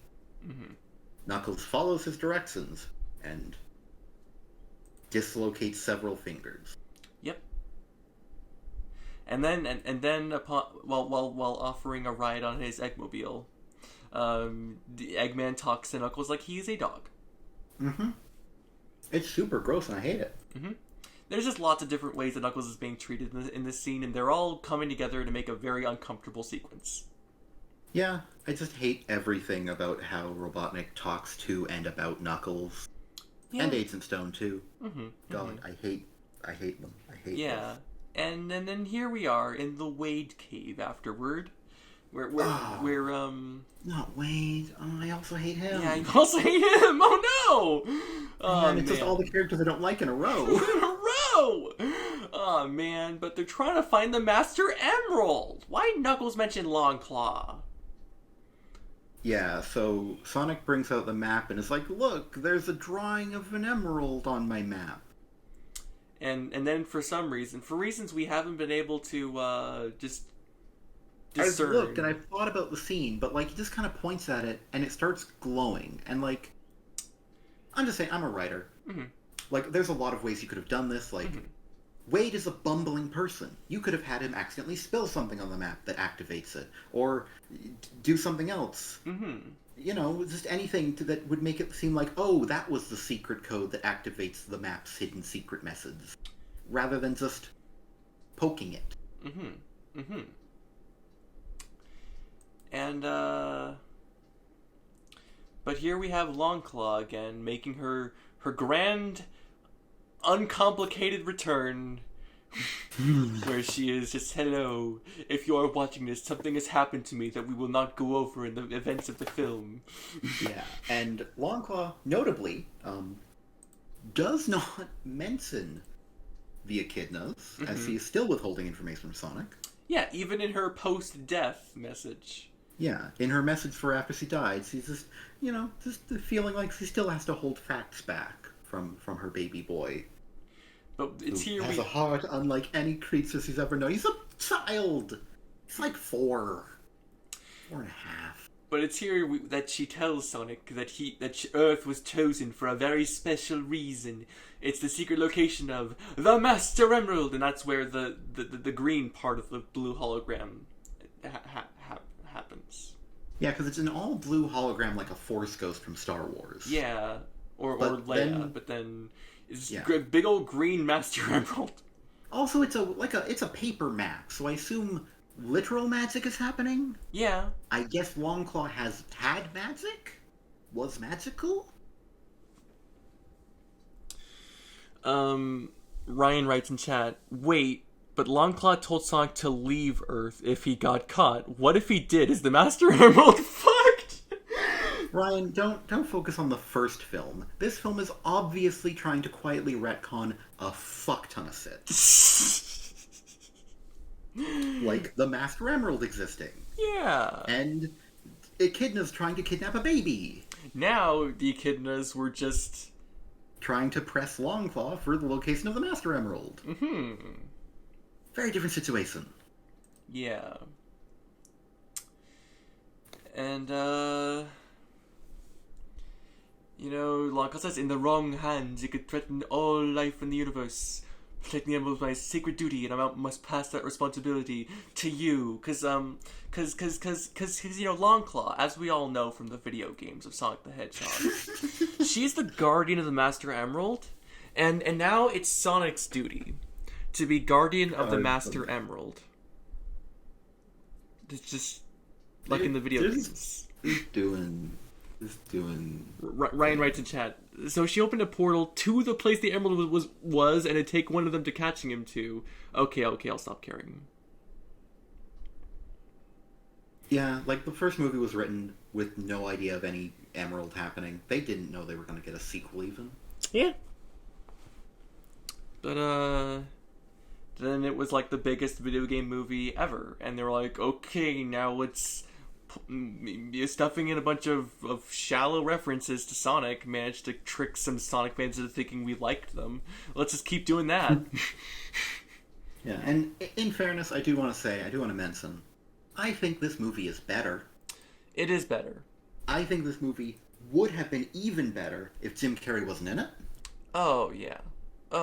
The first movie might have been good without Jim Carrey in it. Not great. Mm-hmm. I still have a lot of problems. Yeah. But God, it would probably even be a 4 out of 10. The first movie, if Jim Carrey wasn't in it. Yeah. Back to this movie. Longclaw sends her Jedi hologram from the past, and Sonic's very sad. Follow the map. Find the emerald and keep it safe, my dear Sonic. And I'd just like to say, so the map originally, I'm sorry, but the map originally, it was like a galactic map, right? Yeah, it's like going over various planets. And like he didn't want to go to the mushroom planet but that was going to be his next stop if he had to leave Earth. Mm-hmm. Also, I felt like it was implied that Sonic had actually had to leave several planets on his own because he had crossed off a bunch. So that was how I interpreted it. Maybe it was like planets that he and Longclaw had left together, and that was the Oh hey, thing. But oh like, hey. Also. I'm just looking yeah. at the net map now. Mm-hmm. It's different. Oh, is it just a total? Did they just totally make the different map? I think it's just because there's Angel Island right here. Oh, is there Angel Island suddenly? just and there's certainly no Sega Saturn part of the map. Maybe it's just the other side of the map, and the side we saw in the first movie was just, oh man, I'm not gonna try and make this movie work. Yeah. But like, Also, what drawing with his crayons a lot, but I feel like his crayons drawings were there, but then weren't there sometimes. I don't know. yeah, but they could have had like a scene where like your Sonic just begins to start questioning like what he's been told. Like, Yeah. they could have been like, oh, Sonic, I may have not told you everything, and like maybe Sonic could have just kind of one-sidedly like argued, been like, wait, what? What do you mean they weren't looking for me? But like, there's no honestly, response. Even if this scene had been totally different, Sonic really should have anything about his emotions about Longclaw. As opposed to just like, oh, I sure lost my mom. There's a whole scene with Sonic and Knuckles on a beach where, like, barely any words of importance get exchanged, and it's like really begging, I felt, for any heart to occur. And I think Sonic just opening up to Knuckles and expressing his doubts about what Longclaw told him would have fit really well there, but it's nowhere in this movie. Yeah. Sonic never doubts Longclaw. Sonic never reconsiders how he feels about Longclaw. Even though, like, you know, we as an audience are learning some stuff about Longclaw. Yeah, and I'm just saying, you know, maybe they could have done a Superman 2. Like when Superman is like arguing with Jor-El. Yeah. That'd be a cloying, just cheap reference to another superhero thing. Mm-hmm. Like, you know, just... Yeah, they're heading to Siberia, though. Yeah, because the map... Does it say that the map shows Siberia or something? I guess it does. But how? It's like... Okay, remember this bug... What do they say in the scene? Because you have Paramount Plus. Yeah, I have... Okay. So, okay. Talking about a bully named Knuckles. Yeah, whatever. This Knuckles, that Knuckles, it doesn't matter. We're gonna get there first. What do you mean, we? You're coming with me. Right. Oh, no. Tails is like, I don't do field work. I don't do field work. I won't let anything happen to you, but I will, and then I'll feel bad about it. And that's character development. Question mark. And he says that a power bump means on Earth an unbreakable promise, which is that is pinky swearing. That is you were describing pinky swearing. Yeah, that's a pinky swear.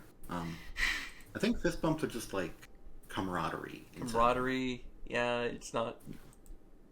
But the map. What does it say about the map? Okay, let me go further back because there was nothing after that point. Yeah. Knuckles already here. Okay. According to the map, the first clue is in Siberia. It's a compass that will lead to the Emerald. I'm not seeing Siberia here. Like, okay, number one, like, does the map magically change? It's not written in English. But, like, unless the map has magically changed its ink along with the thing, which they don't mention, I'm pretty sure. How does it say Siberia is where a compass that points to the Master Emerald is? I'm looking straight at the map. I'm not seeing it. Like, I don't... Like, it just bugs me because, like, they're just saying this stuff about the map, but, like, it's...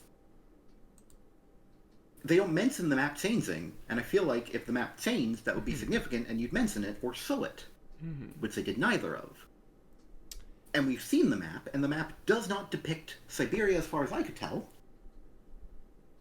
Nor does it have text on it that would say, and this is where the compass is that will lead you to the Master Emerald.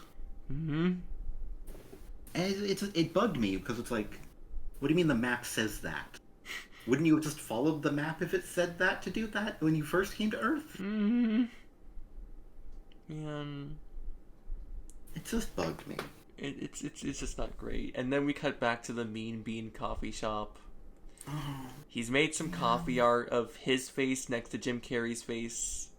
and heart. And a hearts, because we're queer baiting. And then they meet face to face again. Don't embarrass yourself and think for a moment it's anything more if you were at home.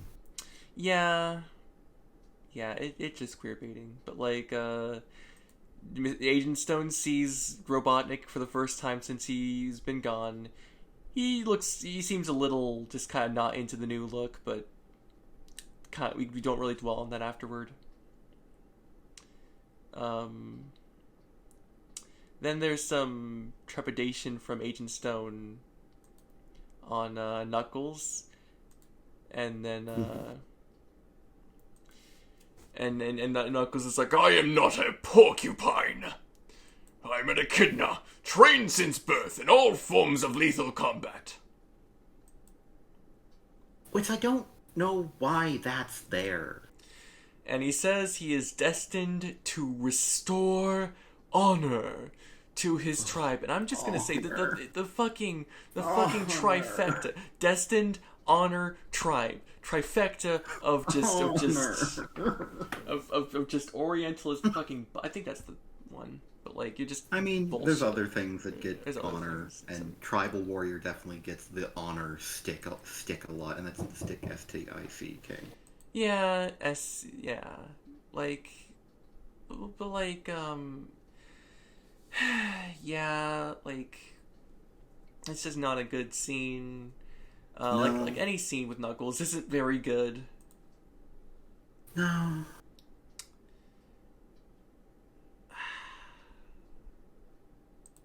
And, Knuckles just isn't written very well, honestly. Like, just.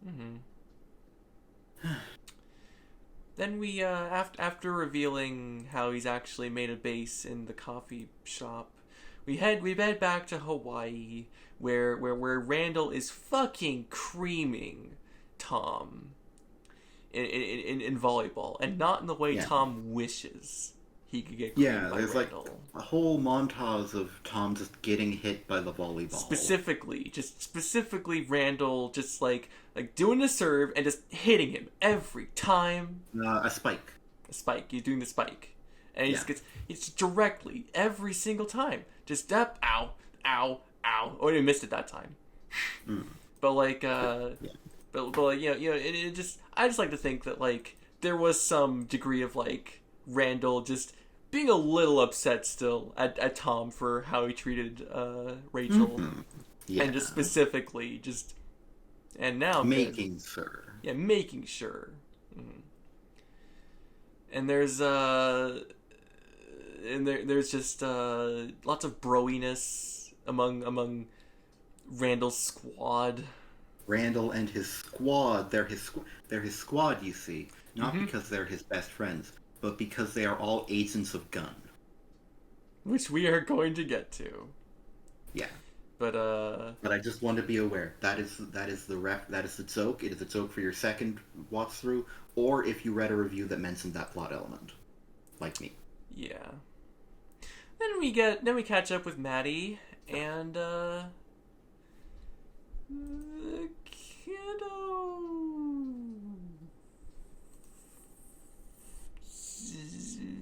Yeah. Jojo? Jojo. Yeah. I believe her name gets mentioned. It does. I just forgot. She doesn't get much in this movie. You see, which is weird, because she really did carry, like, a big moment in that first film.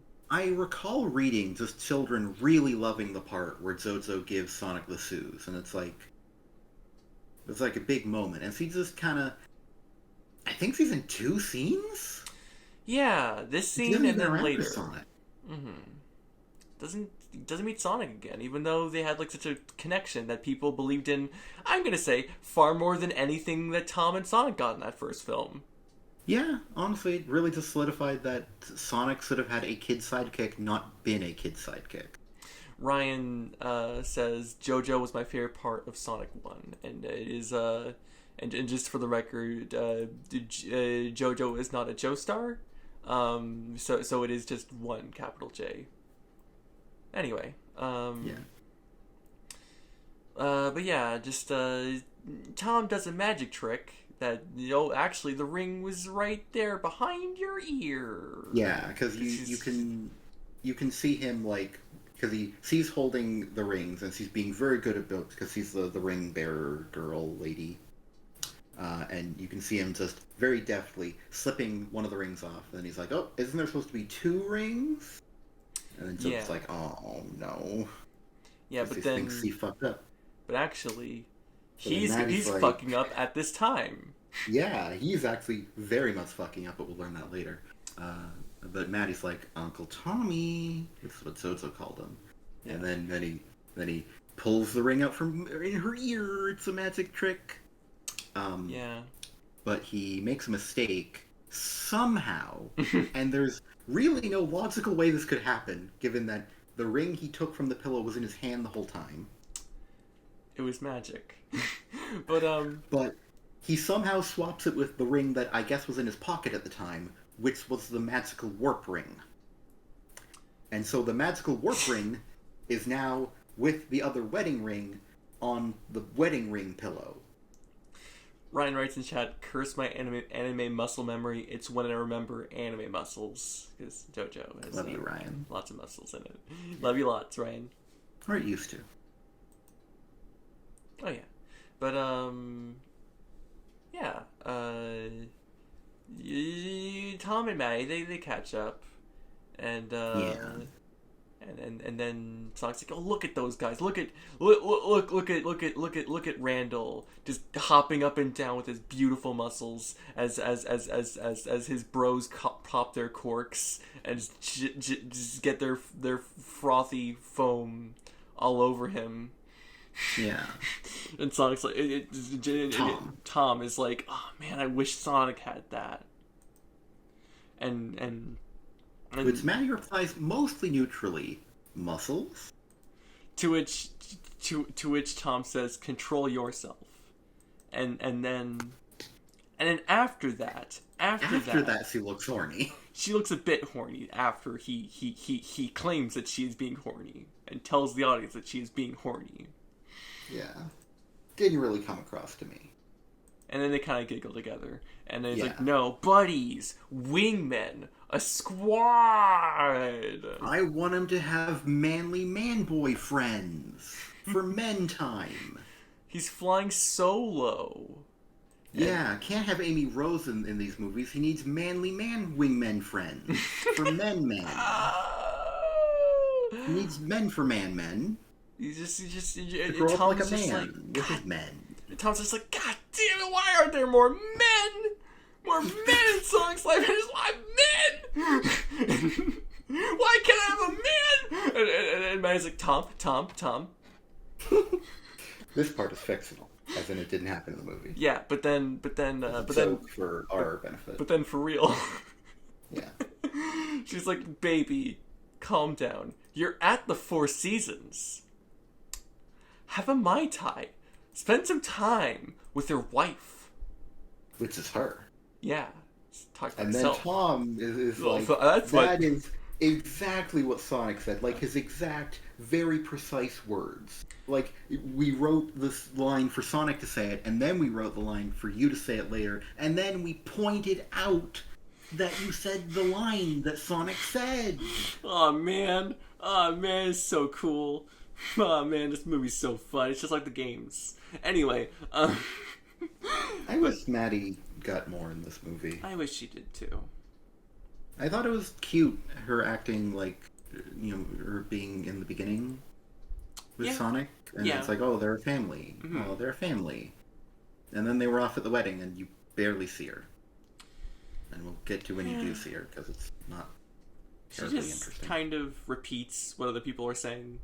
Like, not just Yeah, here, but, like... just stands around and doesn't do much. Yeah, like, here she is just saying, "Oh, don't worry, Sonic will find his way," to set up cutting back to Sonic, who is saying, "I absolutely cannot find my way." Which is something he would only say... Of Siberia. He would only say this in a contrived movie script, Yeah. when someone previously just said, he will find his way. Yeah. This Like, wasn't my. I'm kind of a sucker for that kind of gag. Yeah. Didn't really work for me here.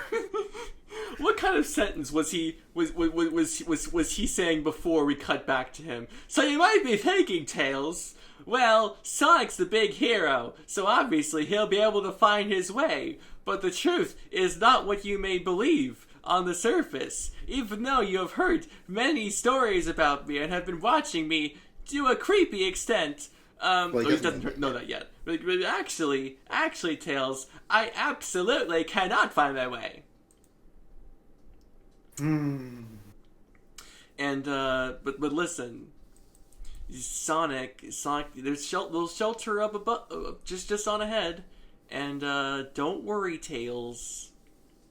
Even though we don't know who's inside, on Earth, people are very welcoming, Sonic says, as if he has experienced that in his time on Earth. He has in fact experienced the opposite, and only after a long journey with Tom did Tom even remotely start to welcome him. Because Tom was incredibly aggressive to Sonic and non-welcoming the whole time in that movie. Yeah. They love taking complete strangers into their homes, he says. And then they go into this place in Siberia. And the subtitles say he's chatting in Russian. Yeah, and we're just here, and basically, just to cut the whole long, monotonous scene short, foreign people scary. Oh, and they they're have scary. Oh, and they're superstitious. Oh, throw the monsters into the fire now. Oh, wait. If we challenge them to single combat, then they'll drop everything because tradition is vaguely very important to foreigners. There's some, But like, then very cheesy... It's a dance battle.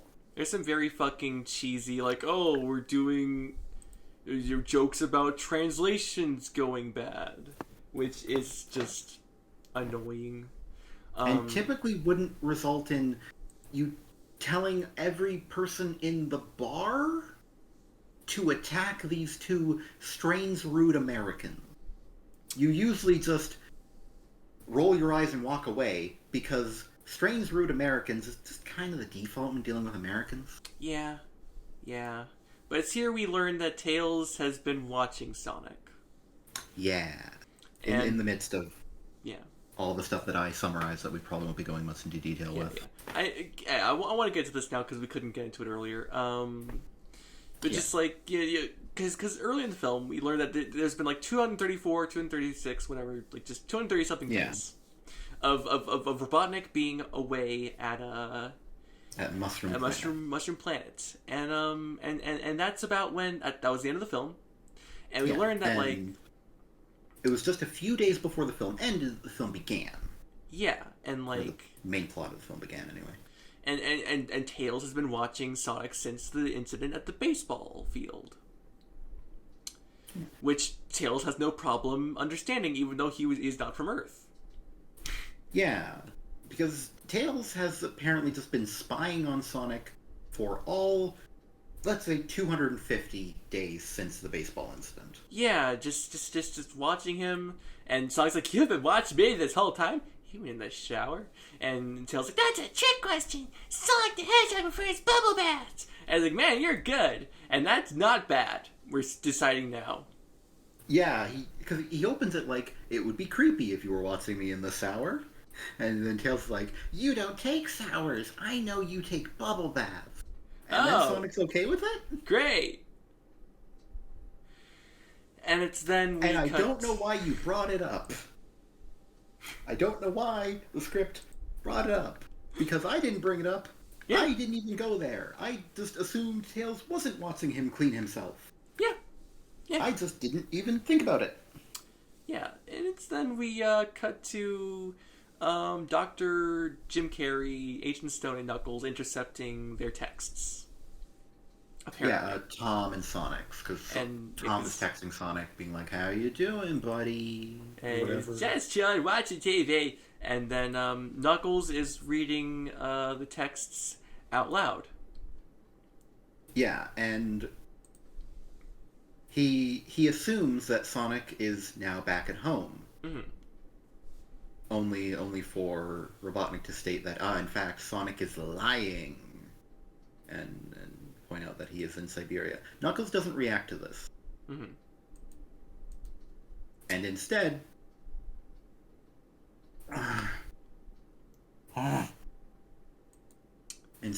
Tom is typing back, and even though they're just, like, intercepting the cell data, I guess, they're, I guess, seeing it from Sonic's perspective, and they see Tom's ... typing, the ellipses. Yes. And even though it makes absolutely no sense, and it is just a really gross scene where it's just being city to Knuckles, there is an extended sequence of Knuckles saying ... over and over. Even though those are not dots, those are circles. They are very large circles. They don't particularly resemble language. They are animated, and I just... And he does not have the context for ... I don't even know how he's reading it. He's from space. When did he learn to read English? No idea. You see, if you bring up somebody's inability to understand a thing... Yeah. But that inability to understand hinges on them already understanding a significant amount of something else, in this case, the English language. I'm going to notice the discrepancy between what he understands, the relatively complex thing of understanding the written word of English, and what he doesn't understand. The fact that that's... Even if he did read it as a ... wouldn't he read it once? Just... And then Eggman makes a small hologram of Sonic, and he starts picking at it, and then Knuckles smashes the glass. And he calls it a tiny magic Sonic for some reason. Tiny magic Hedgehog destroyed. Yeah, or whatever. And even though he was hanging out with, like, a bunch of aliens... Yeah. And he's the most feared warrior in the galaxy, so he is... I presume he's seen a computer before. Tails shows that those are existing out in the galaxy, and Knuckles is apparently famous in the galaxy. You'd think he would know about holograms. Yeah. But no, we have to make him look fucking like that. Fucking piece. And then for some reason there's a scene made out of, like, do we bring Agent Stone? No. Also, I hate Agent Stone. That's dishonor. And then Eggman says, in another lapse into African American English for Jim Carrey in this film. Yeah. Says, "Dis is how I roll." And then so that whole scene is baffling to me. Because I don't know why Jim Carrey is conspiratorially whispering to Knuckles about leaving Agent Stone behind when Agent Stone isn't asking to come, does not care, and at no point shows that he has any negative feelings about not coming with them to Siberia. I also don't know why he is endangering his relationship with Knuckles by being an obvious sit-heel when he needs Knuckles to help him get the Master Emerald. Yeah, like also, Knuckles is, like, mildly upset with him, but just goes with him anyway and doesn't care about the fact that he's an obvious bag of dicks. Yeah. Yeah. And there's a scene after a dance off where like where Tails and Sonic, you know, regroup, talk about things, and like that's where the I was different and you showed me that being different can be cool, all that. Yeah. That happened, and then they go to sleep, and there's you see Tails there, just right there over by the fire, sleeping already, so sleeping sound like a baby. You look at him, and like you just think to yourself, mm-hmm. that boy needs to use more shampoo. Yeah, his hair fur is just sticking all up. He does not taking care of that coat. Mm-hmm. He looks all messy. Mm-hmm. This is just to say, I don't like how they keep. I didn't like it in Detective Pikachu. I don't like it in the Sonic film, where they just depict fur as being so not fluffy in a good way, because CG can't make fluffy look very nice yet. I don't think. It just kind of looks matted. Yeah. It just looks dirty, and then when they make it look dirty, it looks like they're trying too hard to make it look dirty, and they try to make it look dirty a lot in this film, and yeah. it just is so distracting. Yeah. And then eventually, just after Sonic wakes up with a woman sleeping, He's being clung to by a babushka. Yep. And then we rapidly cut to them not being in the bar. Yeah. They are now at the Paramount logo, just flying around, trying to get to the hidden temple. Yeah. And then they get there. It's not much of a journey, they just get there. They just kind of get there after that dance place. Yeah. And there's a big door with an owl on it. And Sonic's like, a big door with an owl on it? That's a good sign. Or something. Yeah, it seems encouraging. Ah. And when they enter the door, they come across this hallway that has some images that are frosted over because it's all a very cold place covered in ice. Mm-hmm. And I suppose there's probably like writing on the sides, but they mostly just zoom in on the big pictures. But yeah. Sonic asks Tails to read it, mm-hmm. and so they have to assume there's something to read. They just really want to show us the pictures, and it's here that we get something I think a lot of people have misinterpreted.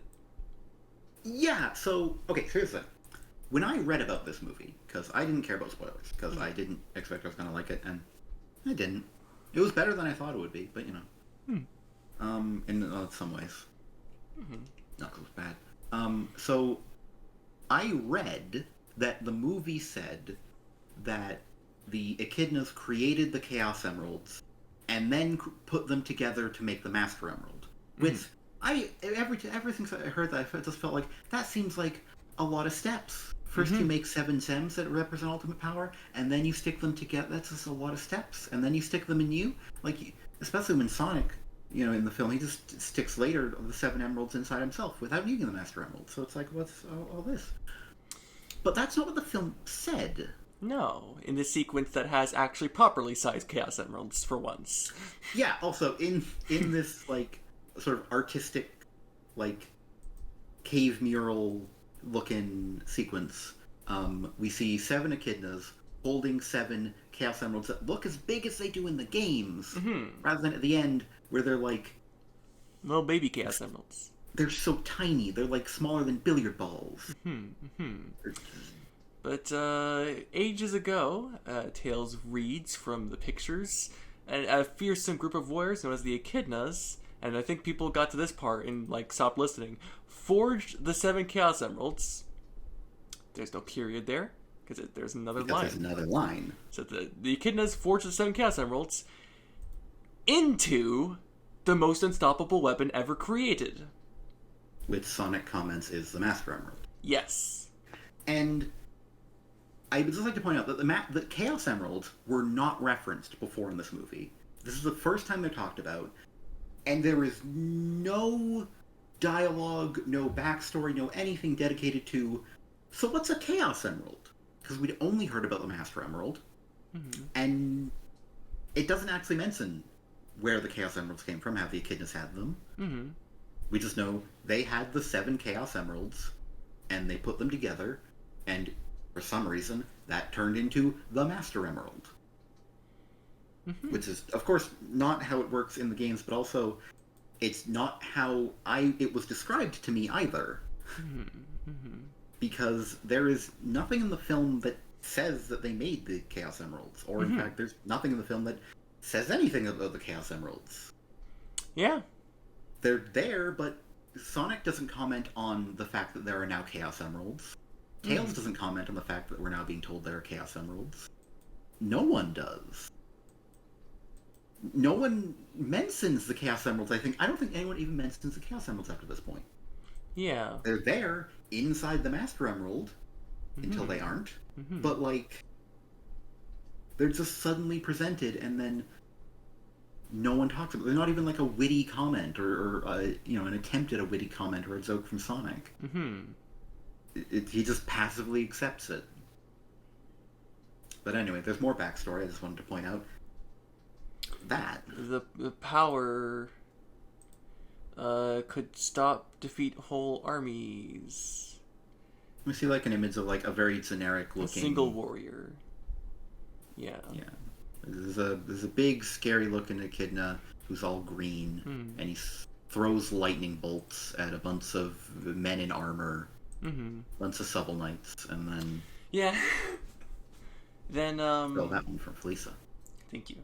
But like, believing no one should have such power, an order of heroes recovered the emerald, and we can clearly see they are Longclaw's tribe. Yeah, Longclaw's ancestors, we assume. Yeah, but like, they took the emerald from the single warrior and swore to protect it from evil. Does it say reclaimed?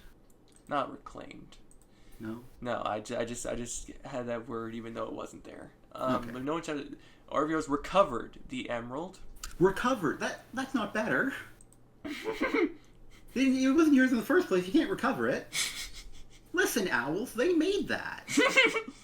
They invented the master. You're stealing it. Man. Like, you can try and justify it to high heaven all you want. You can say, oh, those terrible tribal men shouldn't have this power, and I'll think very, very not well of you if you say those words. Fucking owls, who, notably, Longclaw didn't talk in a particularly non-American way. He didn't talk in any sort of weird, aggressive tribal warrior speak. Oh, she was very relatable for all She's just kind of a bit British. Yeah, and but like they just steal the Master Emerald, justifying it by saying, "Oh, it's too much power," and it's like, "Oh, fuck you." Why is it good for you? Why not just destroy it? Why is it like, oh, we are the only people who can be trusted to have it and not abuse it? They proceed to slaughter all the echidnas. Yeah, because we're not told about the specific details, but apparently a lot of wars happen until there's like, I don't know, a couple dozen echidnas left in the galaxy and one owl. And then there's one echidna left and no owls. Yes. And it just seems a bit self-righteous on the owls' part. And we cut back away from the animatic to Tails being like, seems like the owls and the echidnas have been fighting for centuries. And Sonic has this look on his face like he's surprised, like he's never heard about any of this. And in this moment where like his view of the echidnas and of Longclaw has been changed irrevocably, he responds, like Vin Diesel and The Rock.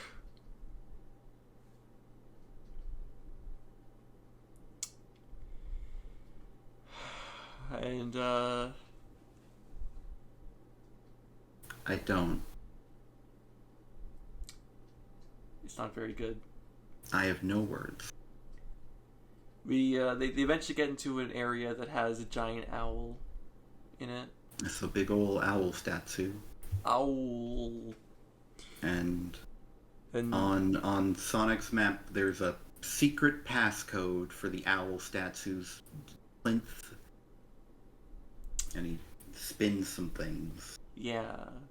And then they glow. They glow, and then the owl's eyes glow, and then the owl spreads its wings, and then the owl has a fucking security shining thing. Gotta scan and make sure you're not an echidna, I guess. Yeah. Probably scanning specifically for, are you an echidna? No? Okay, cool. Well, I guess you can have the compass then. Yeah. And then it gives the compass. Wow, the compass! This leads to the emerald. That's what compasses do, Tails. And like, and yeah. But then, that's when Dr. Jim Carrey shows up with his drones and Knuckles. And it was a bit of a fight. Yeah. And there's a Sonic and Tails. There's a part where like a rocket is shot at Sonic, who then redirects it to the owl statue. One of the last remaining relics of the owls. Of the owls. Does he throw it at Knuckles? Is Knuckles standing on the ground at the time? Let me look here. He grabs it, he throws it, it goes toward Knuckles, who dodges, and then it hits the owl statue, which tumbles over, and Dr. Jim Carrey says, "Good one, I'm sure that wasn't important," which is the thing that is said when something important is broken. Yeah. We don't dwell on it after that. Yeah, we don't... Sonic doesn't give a fuck. Yeah. He just wants to use the statue to run away, because he has no concept of respecting the past. Yep. Mm-hmm. But he will put some respect on the MCU, because as on his way down the snowy slopes of the Paramount logo. Because there's a thing where like he spin dashes or homing attacks a drone, and somehow the side of it is a snowboard enough safe for him to use as a snowboard, even though it looks really jagged. Yeah. And like it would dig into his tiny little feet. Tiny, yeah. He tells Tails to go and fly up while he escapes down the slope. Yeah.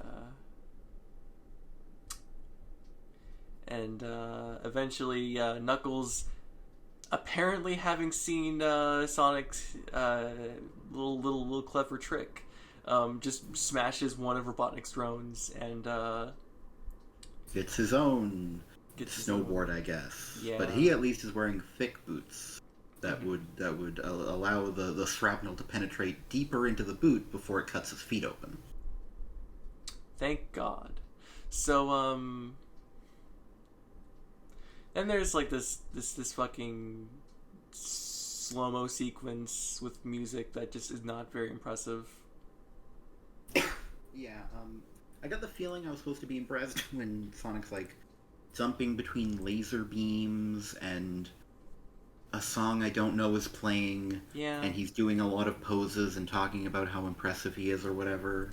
Yeah, which I know he's like the cocky superhero and stuff, and that's kind of what they do, but like it's just like, oh, look at this really cool scene you're watching. Oh, it's so cool. It's like a Barbie movie. After they did the song, after they do the song number, they spontaneously did the characters like, oh, I love that song that we just did. That was amazing. Mm-hmm. How did we do that? We just all just kind of came up with it on our own, like real quick. Yeah, and then after that sequence, Knuckles on his snowboard manages to arrive. And then Sonic says, "Oh great, The Winter Soldier. Sorry, I almost said it right, Yeah. which is not how he says it. No, he says the Winter Soldier. The Winter Soldier. And can I just say, Mm. they're when they realize when whoever's writing these films reads Sato's backstory, Oh man, and realizes that they blew that line on kind of a snowy area rather than a villain who was cryo frozen, they're gonna be kicking themselves. Oh man. Oh man. Because they're about to do Sato. They're about to do Shadow. They knew they were going to do Shadow here. This Yeah. movie. And, like, he actually has anything in common with the Winter Soldier. And there's this banter between Sonic and Knuckles, if you can even call it that. That like involves like, oh, I have trained my whole life for this. And Sonic's like, yeah, I haven't trained even a little, and I'm ahead of you. That must be embarrassing. And it's just this creepy. It feels like he's flaunting his white privilege. Oh man. It's just not a very interesting scene. No. Like, it's just kind of, and now there is action. We need some trailer shots, quick. You snowboard down a mountain. It's like the video games. Yeah. But it does end. It does end, and Sonic's like, has I ever told you made anger issues? And Knuckles like, you know nothing about me. And Sonic's like, I do. I know you echidnas have a habit of showing up uninvited and ruining my life. I'm gonna read this in a way that people can actually. Yeah, because your voice is getting getting deteriorating. Yeah, I've done a silly voice like that, and that's how it goes. Oh man, but you know, he's just oh, you're ruining my life and showing up uninvited, and then Knuckles gives his tragic backstory. Yeah, where, like his tribe was on the verge of its greatest victory. They were gonna win so hard because they'd found the last owl. The last of the owl warriors had been located. And they were all there, they were all doing their thing, they had their scary masks so we don't think of them as people. It was great. It was great for them. And then their spears with feathers hanging off them and all. And all their feather headdresses. And all their feathers. So you know, they're very tribal and warrior. Because you might forget, amidst Knuckles saying tribe every other sentence. And honor. And warrior and tribe. Just you might forget that they are a tribe, so they have a lot of fucking feathers. Yeah, they need to hammer home all of the incredibly generic indigenous coding into the costuming as they can, or you might forget. Yeah, I'm just saying. I feel like, and it's been a while since I saw this movie, but I feel like I saw less like gratuitous feathering in fucking Disney's Pocahontas. I'm just gonna say. And this is the second time I've disparagingly brought up Pocahontas to criticize how a Knuckles Clan thing is being depicted. Yeah.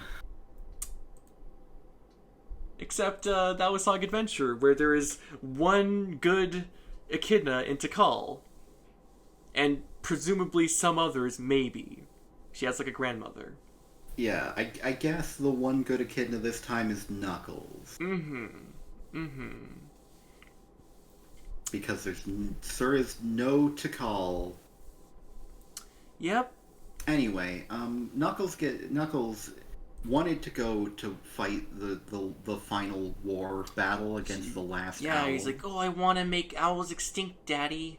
And then Knuckles' dad says, oh, you're on nothing because he's not voiced. Yeah, but he said his moment. But Knuckles says he says. Yeah, that his moment of honor to honor his tribe would come, but it was not this moment. And Knuckles has like these tribal markings that he has never had in any games, and he never has in the rest of the movie. Yeah, so he's got like some markings, and like it looks like his dreadlocks are like dyed white.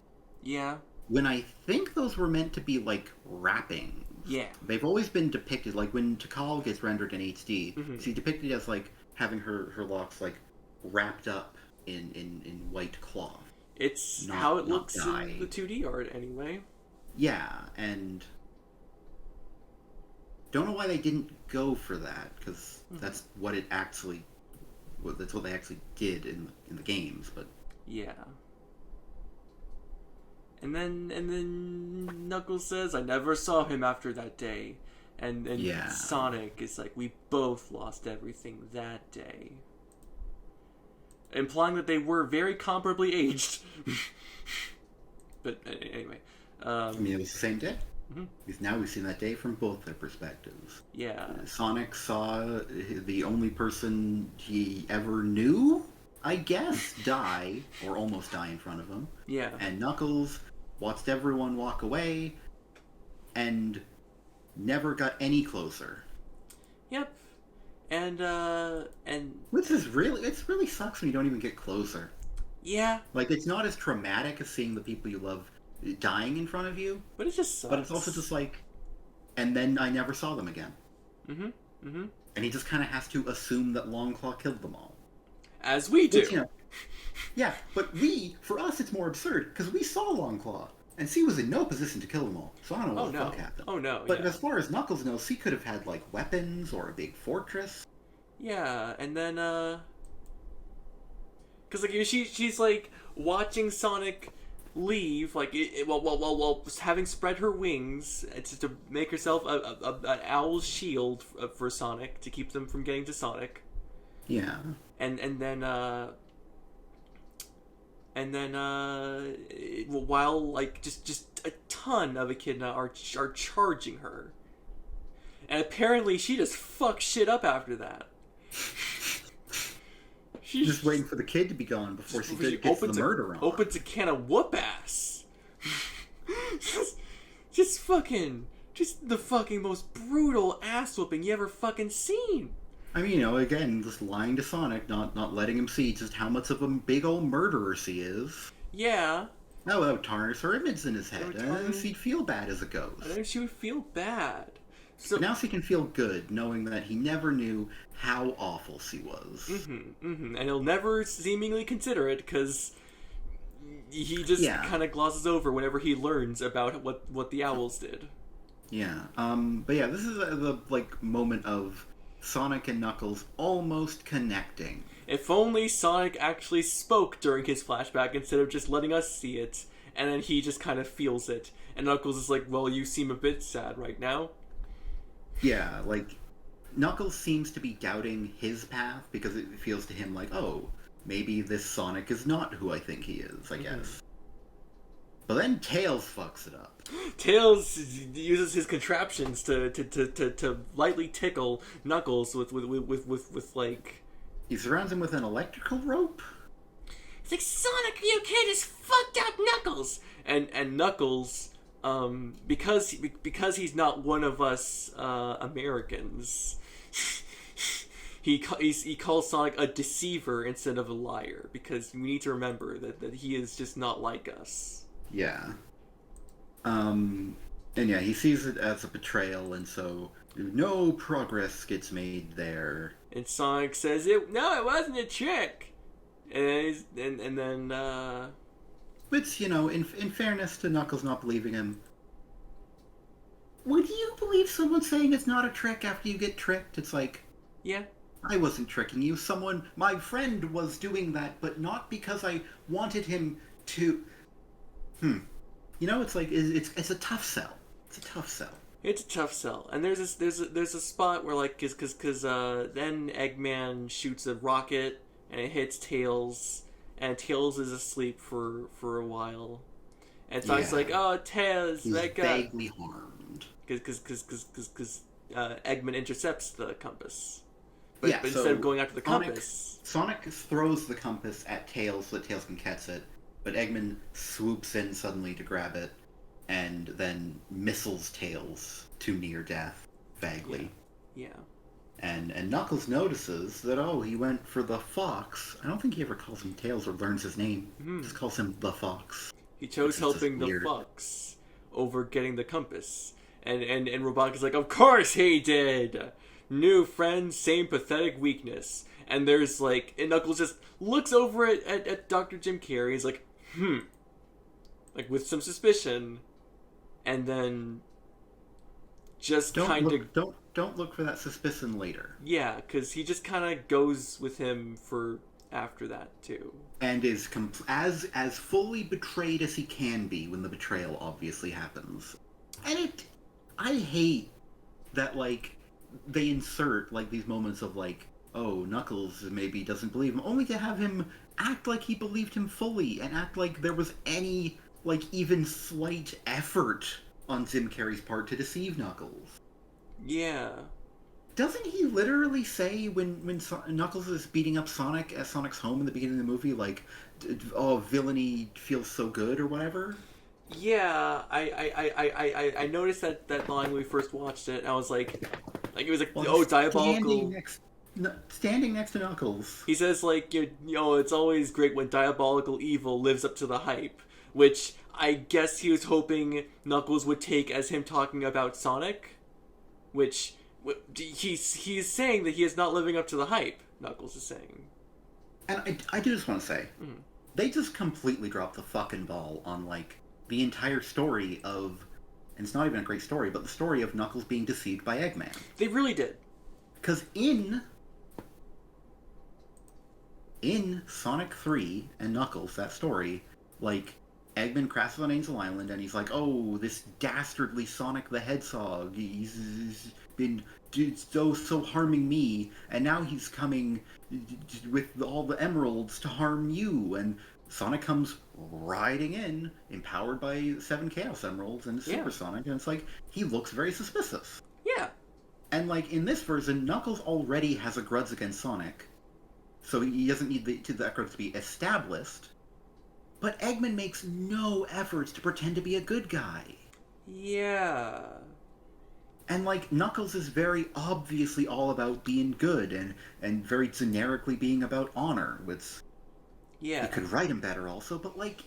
Yeah. Why does Jim Carrey have no lines for even remotely trying to deceive Knuckles in any way, shape, or form? Especially when they're going to put so much emphasis on Knuckles being deceived. Yeah, and Knuckles feeling betrayed, when he shouldn't, because he is suspicious as fuck about Eggman. Yeah. Like, either have Eggman deceive him well, or don't tell the story. Mm-hmm. Then we get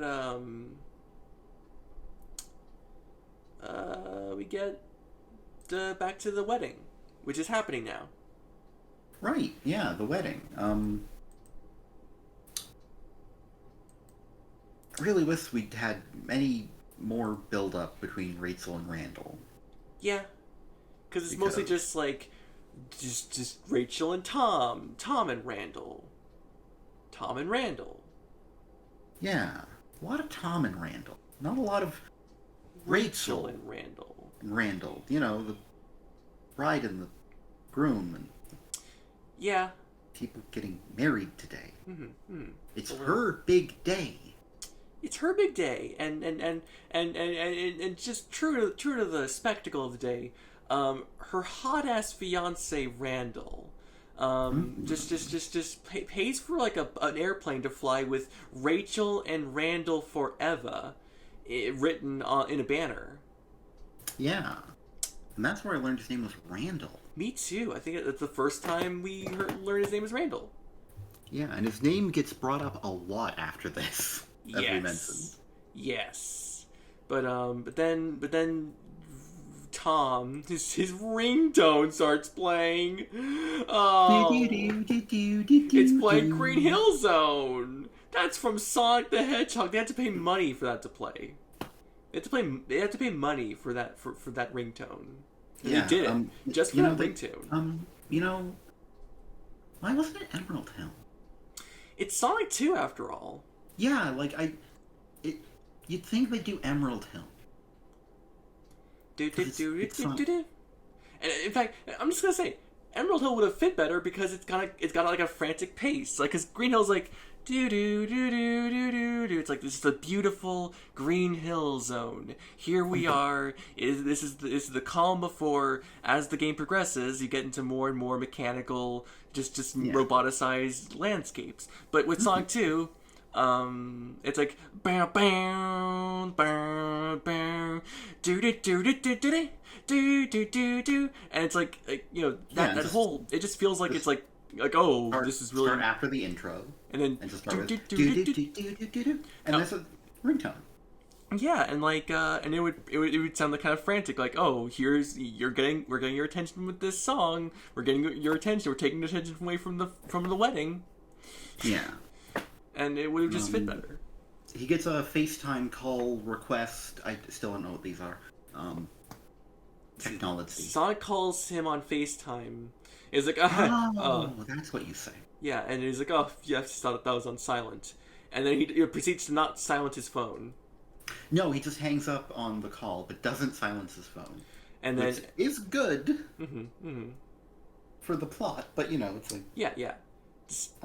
Then he gets texted. Yeah. And it plays the ringtone again. What does it say here? Let me get it real quick. Because the ringtone plays again, and Rachel's like, "So help me, Thomas!" And he's saying his full first name, but like. Right. Also, I should mention the reason why Sonic is desperately calling Tom, his dad, who is not his dad, is because there's an avalanche. Yeah. And he is desperately snowboarding down the mountain, holding Tails' unconscious body, and frantically texting in hopes to not die. Oh, right, because, of course, I forgot to mention this, but I meant to bring it up, because I noticed it. During the fight, Sonic's bag full of rings spills out over the mountain, and all the rings fall out. And then he has no rings for the rest of the movie, and there's just apparently a bunch of magic rings in the snow in Siberia, and Sonic has no more rings, I guess. Unless he kept some at home. Is this gonna... They don't treat it like it's important, even though it's the reason why he needs Tom to bail him out. They don't dwell on it or mention, like, oh, I lost all of my magical warp rings. It's just like... So does he have more? They just don't say, so I'm just here like... What am I supposed to think? Yeah, but, Sonic texts, "Emergency, please call me back now!" And then, Tom does, and he's like, "Just better be important. Are you skiing?" He's like, "No, I'm snowboarding, actually, but I need your help now. A life or death situation this very second."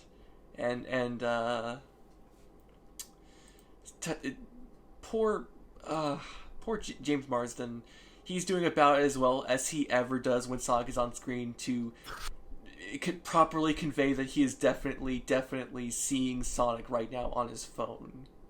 He's doing about as well here as he does when, like, the CG Sonic is there in the same shot as him. Not very well. Yeah. But, yeah, Sonic gives him basically the gist of how the ring works, and it's like, okay, alright, you better just imagine this and throw it. Yeah, when, like, he does know. Like, I guess it's more for the audience, because Tom's used the rings, right? I forget if he does. And he gave Tom a ring to use. Yeah.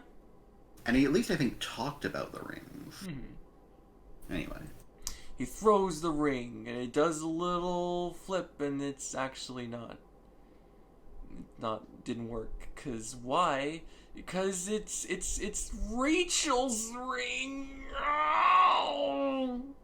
It's Rachel's wedding ring that she's supposed to be getting married with. Oh, and it's like, oh, where is the ring? Where's the real ring? And he's like, oh, you don't want to know. And Sonic's like, but I do, Tom. I do want to know. I very much want to know. Before I become a hedgehog flavored snow cone. And, but Tom, yeah? I don't think we've mentioned much about Sonic's voice acting or Tails'. Yeah. Just focused on how we're not feeling Knuckles. Yeah. Ben Schwartz as Sonic is something that I think might have grown on me like a fungus at some point. Because I swear I hated it. And I don't hate it anymore. And I sometimes even like it. I thought this was a pretty cute scene where he's like, but I do, Tom. I very much want to know. Yeah, and like, I think it's grown on me. I don't know if I like that it's grown on me, but I think it's grown on me. Okay. And Tails is voiced by Colleen O'Shaughnessy, who has, of course, voiced Tails in many Sonic the Hedgehog video games. Yes. As you might expect. She knows what she's doing. Yes. I happen to like, I just love hearing her. That might just be a bias on my part. Whenever I hear her, I'm like, oh, it's Tails. Yeah. I mean, she isn't my favorite English Tails, so maybe that has something to do with me not enjoying her as much, but... I go back and forth on whether I prefer Amy Pallant or not. Mm-hmm. Because she's so great. But, like, Colleen O'Shaughnessy, she is really good. And, she definitely put in the work, and I definitely respect her work, and I think she does very good work. Yeah. You know, I wish she'd had a better script. Yeah. Maybe they gave her an arc, maybe. That would be great if Tails got to have a character arc. Yeah, like, Tails certainly isn't going to get one in the next movie. This was like the one thought Tails had, having focus. Yeah, and then there it goes. Going away. Sorry, Tails, you're never going to get to have an arc in these movies. Maybe if they make a mini-series about you. Yeah. Gets to meet the Down Under Freedom Fighters. Yeah. But Fall then... for Barbie and all that. Tom goes up to the little place where they're getting married. Yes, sorry. The podium there. They're doing like one of those outdoor weddings. I think they're very in, or they were very in 5 years ago, something like that. Yeah, but like he's like, oh hey, hi, and Randall just not having any of this. It's like, everything okay, bud?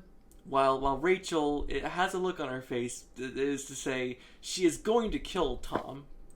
And Tom is going to die, and then Maddie asks what he's doing, but Tom responding to Randall asking if everything was okay, he says, not really. This is gonna sound crazy, but I need to see that ring. And then he proceeds to not elaborate any further, even though if Maddie knew even one more fact she could corroborate. Yeah. Like, even if he just implied something so that Maddie would, be aware. So is this a very long, kind of awkward sequence where he keeps asking to visit the ring, and Randall is showing him the ring, and Rachel is telling him to fuck off. Yeah, but yeah. She's not swearing. She's telling him to fuck the hell off and let her have her fucking wedding. Yeah, and Tom, he just won't let up. He's just like, no, Randall, give me the ring, give me the ring, Randall. I've been waiting. I just didn't know that it would be you, and I should have waited longer, and I'm sorry, but you're here now, and I'm here, and we're here with the priest, and I need it. I need the ring. I need you to give me the ring. And he ultimately resolves the confrontation by punching Randall. And then... I don't know how you felt about it. When the scene happened, I didn't know why the ring was in the air after he punched Randall. It is happening. Yeah, you're looking at it. Yeah, and then he punches it. The punch clearly doesn't connect. And then the ring slowly ascends into the air like someone else caught it and just kind of threw it up a bit. Yeah, it didn't feel like the preceding scene really sold, oh, the ring has been tossed from Randall's hand as he has been struck by a punch. Yeah. I just expected I expected Tom to bend down and pick up the ring, but I guess that wouldn't have been as cool, so they needed him to catch it in midair. Yeah. And then the warp ring happens, and then there's Sonic with Tails, and Rachel says, "Snow, my God." For some reason. And the big old avalanche of snow rumbles in, bearing Sonic and Tails on it, and... ruining Rachel's wedding. Yeah, which C is upset about, and then Sonic is upset because Tails is still unconscious. And Rachel is upset because, oh god, there's two of them. Yeah. Okay. And then Tom and Maddie are upset because Sonic has had an electrified net thrown on him. Yeah. As they're just trying to have Sonic explain what happened. Yeah, because Robotnik is back on Earth.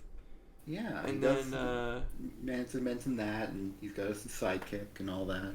Yeah. It's all his fault. Aw, man.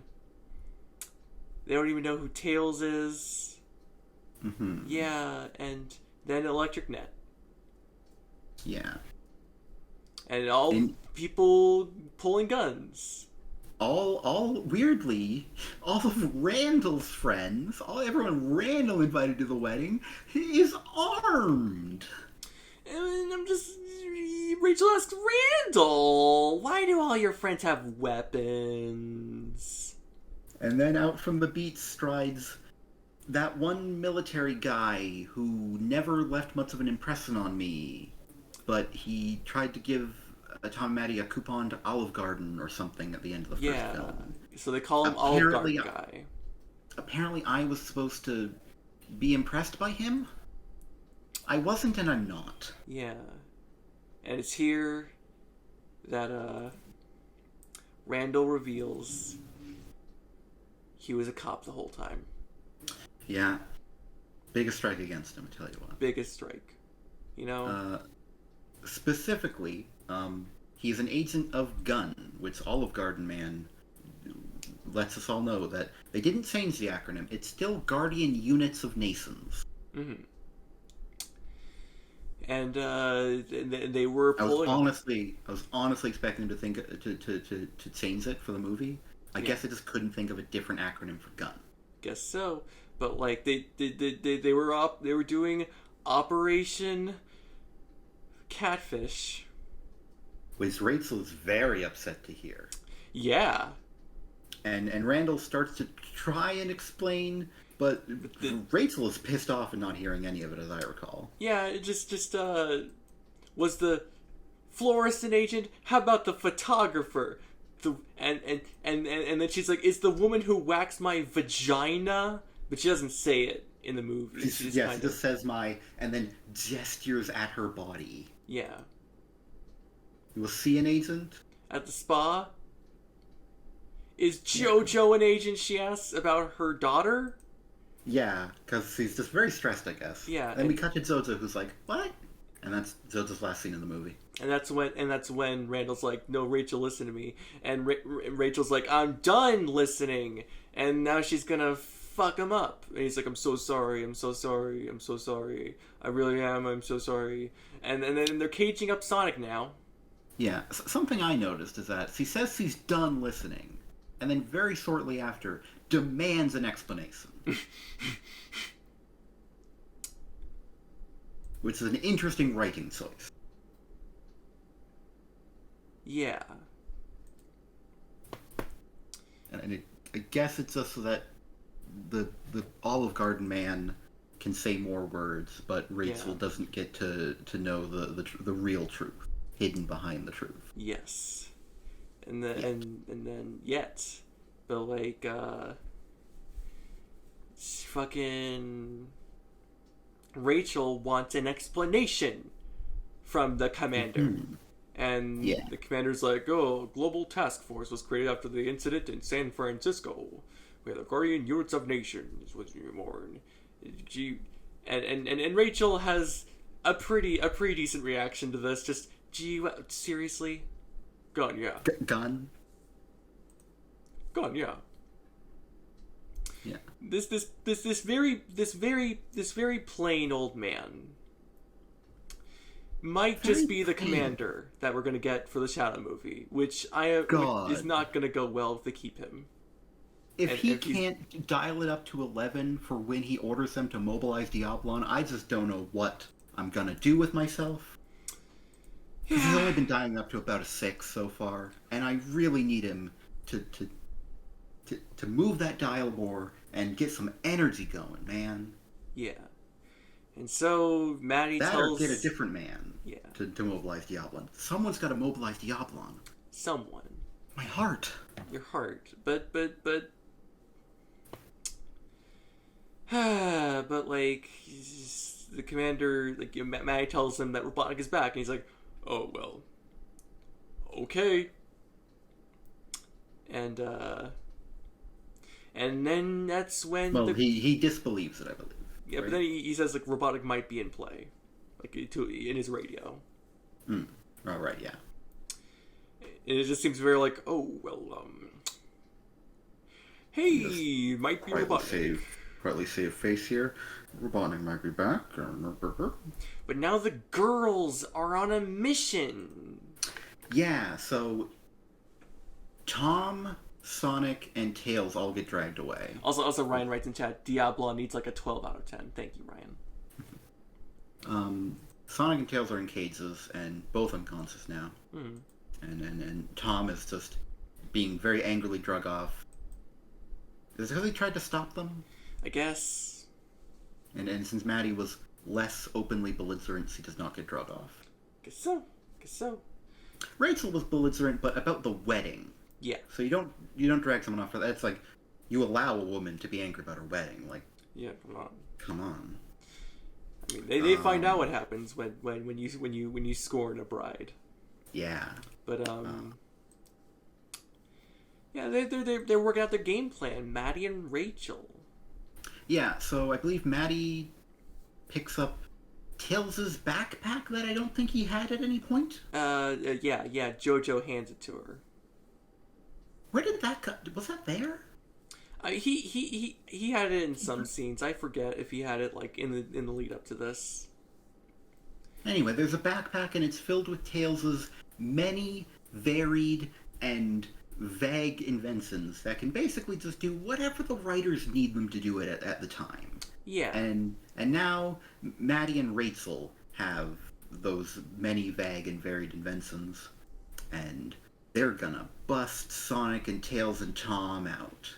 And Rachel's going to squeeze the life out of Randall. Yeah, it's very, very fun how Rachel describes it, and and she just says, "I'm going through a lot right now, so let me process this my own way, okay?" And we can do that. We can certainly do that for Rachel after all she's fucking been through. After all she has fucking been through, Rachel deserves a little fucking catharsis. Yeah. Oh, and she gets her fucking catharsis. Oh yeah. Oh yeah. Mm-hmm. Might be the best part of the movie. Mm-hmm. Yep, it's the best part of the movie. No, I'm just gonna say it right now. That was the best part of the movie. Yeah, which we are getting to here. Yeah. And probably really quickly, because the ensuing sequence between it is not very impressive. They just kind of attempt stealth very badly. It doesn't go well. They use one gadget that like leads to like Maddie and Rachel like sneak across a lawn, and Rachel is also just quietly stealing some alcohol because she's been through a lot today. She's been through a fucking lot, and I think we just need to let her process this her own way. Yeah. And they come across one gun agent, and then they throw a thing at his feet, and it makes like anti-gravity waves, and he goes into the sky. Bye. And then they split up.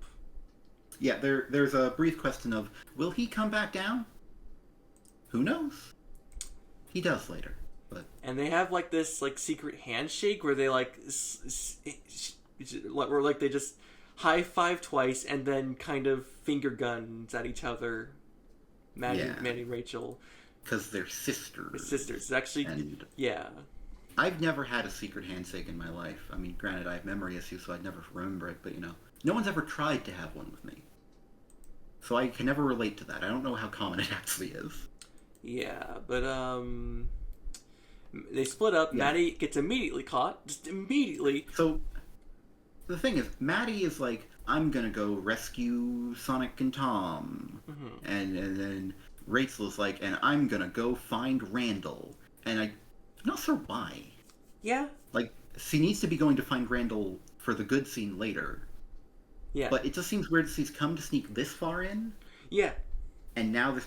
I didn't quite follow it, because, of course, as you say, Maddie goes and is immediately caught by, like...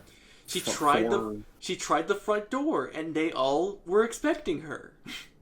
Yeah, she, like, jumps over a railing a bit, I think, and starts to walk a place, and then 3 men or 4 men pop out.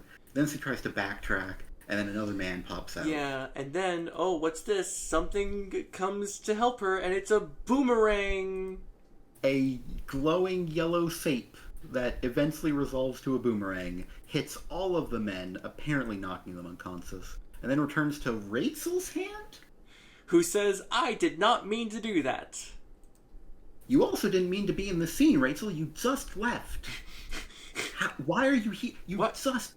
Just a moment ago, she split up to go find Randall, and now she's here. And I don't think there's any dialogue where she's like, and now I'm gonna go get Randall for real. It just...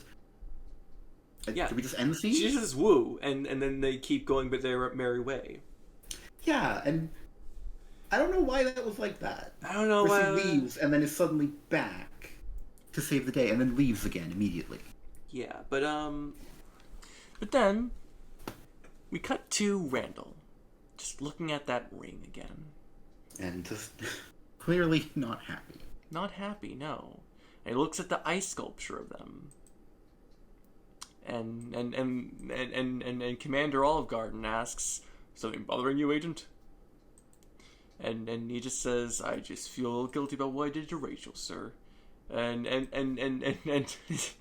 a very funny scene, the Commander Olive Garden says, don't worry about it. We'll send her a gift card. Because that's what he did in the last movie. Yeah. He has one note, and it is gift card. And, We'll have to be mobilizing gift cards, I swear. God. Proposes a toast to a perfectly executed operation, but then something goes wrong, because the guy who is the anti-gravity just falls on the table and smashes the ice sculpture. And thankfully is not dead. No, he's definitely not dead, and he says they're under attack. And it's good for him not being dead. Barracuda starts playing. Crashing sounds are happening. And it's here that the best scene in the movie arrives. As Rachel rides in on a golf cart with Just Married on the back. And she is racing at a breakneck speed for a golf cart. And she says, Randall, wifey's home. And then she cackles, and she's knocking shit over, and she's cackling, and she's knocking shit over, and Randall, he says, "Oh my God, Rachel," and he dodges, and because she was gonna run him the fuck over, and then like she fucking power slides, fucking steps out of the fucking golf cart as it crashes into the sound stage or whatever, and it just fucking explodes. She's drinking some fucking alcohol, throws the alcohol bottle of wine, and she just throws it away, and then the fucking sound stage just falls apart, sparks everywhere. She just like, she's got her thumb, and she makes it go right across her neck, like, you're gonna fucking die. And she's like making like this amazing expression, and she's just like looking amazing, and Randall, like all of us, is looking at all of this, and he says exactly what he needed to in this scene. Like, remember earlier when he had a perfectly appropriate reaction? He has another one here. Yeah, where he says, "What a woman."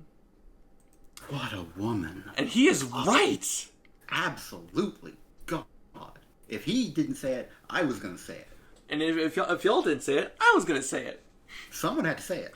And he said it. That's what I'm saying. And he said he was right to say it. God. He was right to say it. That just, oh man. And Rachel was the best character in the last film. She's the best character in this film. Tell you what. And then she just calls him out. Like, what kind of guy tricks someone into a fake wedding? And then the Commander Olive Garden is here, and he's pulled a taser on her, and he's like, "Oh, stop right there," and then Rachel's just ready to give him a piece of her mind, but then then the Commander Olive Garden's like, "No, I'm gonna get you," and Randall is like, "No!" He jumps, and he gets in the way of the fucking cheese. It's a big dramatic bullet cat's dive, but with a taser. Ryan writes in chat, but why wasn't Sonic music playing here? Heavy sarcasm. I love this scene so much. It's the best scene in the movie. And it's the best fucking scene. Best fucking scene in the movie. Best scene, best character. Tell you what. Yeah. And he's tased, and Rachel's like, oh, and then Commander Olive Garden's like, oh, very disappointing, Agent Handel. But then Rachel, pulling one of Tails' inventions out of her dress, points it at Commander Olive Garden like a gun. To which he replies, "Ha! That's supposed to be a weapon." And she's like, "I don't know. We gotta find out." And haven't you caused enough trouble for one day? And man, just screw this guy, honestly. And then she says, in another one of the highlights of the film, she just says, "I haven't even begun causing trouble." And then she takes this gun. Hell hath no fear, like a bride scorned. Kind of a overused line, but there we go. And but then she takes the gun, points it just away at like the wedding cake, explodes, just shoots, and it just. Turns out it's a very powerful ray gun. And at that point, Commander Olive Garden has dropped his fucking shitty old taser. Has his hands in the air because he's like, fuck. And Rachel just empowered. It's like, oh yeah, looks like it's real, huh? And just oh, she's great. Yeah. So glad she gets some fucking respect in this movie. She doesn't come out unscathed, but like compared to the first film, good God. And the thing is, she endures hardship and gets fucked over, but then she reclaims her day. That's her day. Control. Her fucking day. Yeah. After all she's fucking been through. Oh man. Oh, is that rain? Oh man. Don't worry about it. All right, but like, Randall's like, oh, how bad is it? And she's like, you got tased, you'll be fine. It's like, oh, Mom, I feel so cold. You fell on our fucking ice sculpture. You can tell I was being a whiny little bitch.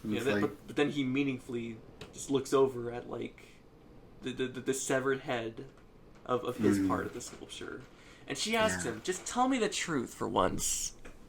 Is there anything about you or about us that was real?" And it's then he tells her, "Rachel, look at me. Just look at me. Before I met you, I didn't think that I was even capable of real happiness. But that all changed when you walked into my life. I ended up breaking the first rule of undercover work. Which is never fall in love. It's the first rule of undercover work. I mean, I didn't know. Don't get caught. I feel like it should be the first rule. But, Yeah, you think? But they kiss. I guess it's in order of priority, not necessarily in order of like which one's going to come up first. It's like which one should you really not do? Yeah. But they kiss. They kiss, and there's the plane again. Reading Rachel and Randall forever. Yeah. And it just. And their love is real. Their love was real. It wasn't all a lie. Mm-hmm. And I love that for her. I love that for her. She gets her man. She got her man. It worked out for her. She gets her moment. She gets her day. It just like this is like people are like, oh, like forget the human parts. No, those are my favorite parts. Cause like we get like an acknowledgement of like how fucked up what happened to her. Like it's kind of like a half acknowledgement, but it's still there. Yeah. And then we have this. We have this scene. And like I don't see fucking Knuckles anywhere. Just having the worst writing in the fucking world. It's just here. Rachel and Randall forever. Yeah. And somehow, I need you all to understand. As good as this part is, as much as this is the best part of the movie, this is not the climax of the movie, and there's a bunch of movie left. We have like 50 minutes. And we have if it doesn't matter, so... We have been streaming for 2 hours and 50 minutes. So let's start skimming a bit more. We needed to give Rachel's moment the time it deserved. Yes. Let's do the rest. But there's a thing. There's a thing where like Maddie finds Tom and Sonic in their cages, and Tom is like, well, how'd you get past the guards? And then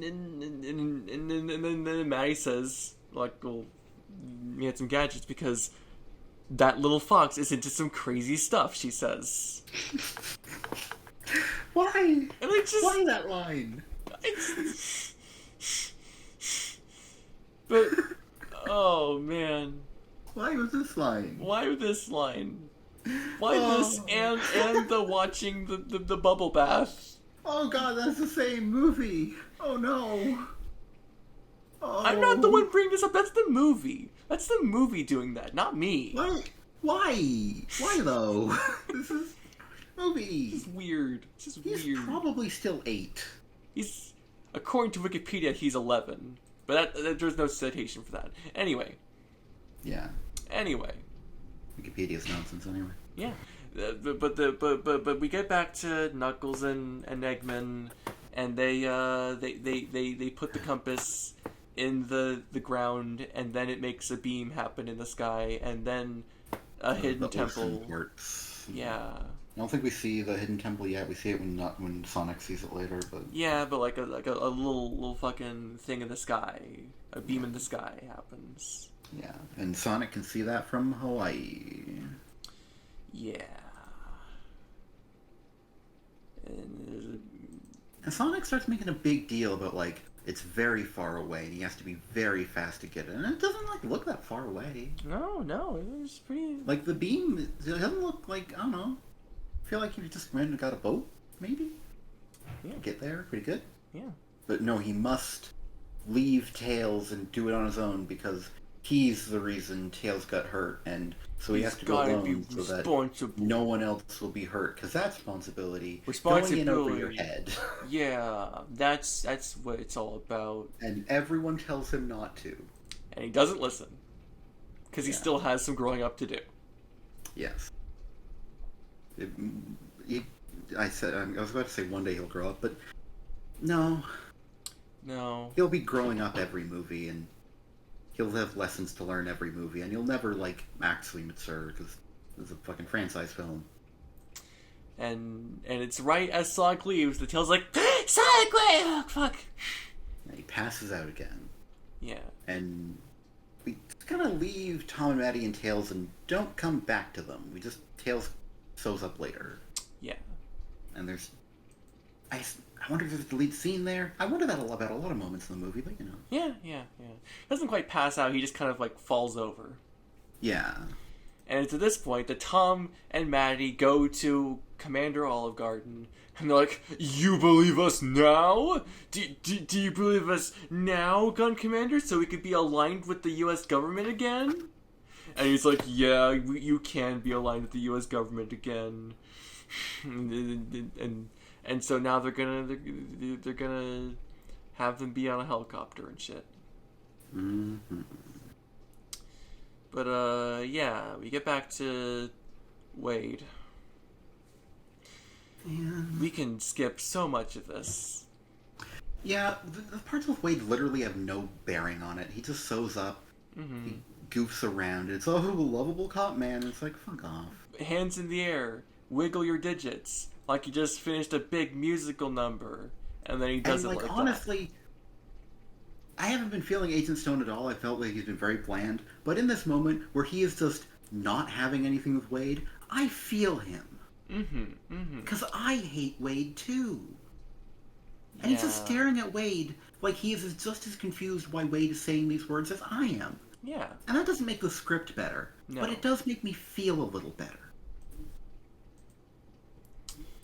Yeah, but like, Sonic is Sonic's on the soar. And he's like, okay, I could do this. Gotta go fast. Which, no, you're good. That's not. We're doing this reference that is the most referenced reference, the laziest fucking Sonic reference you can do. It's been referenced by every piece of the franchise, every piece of media. It's been referenced by Nintendo, even. It's been referenced by everyone who's ever referenced a Sonic thing. Gotta go fast is the thing.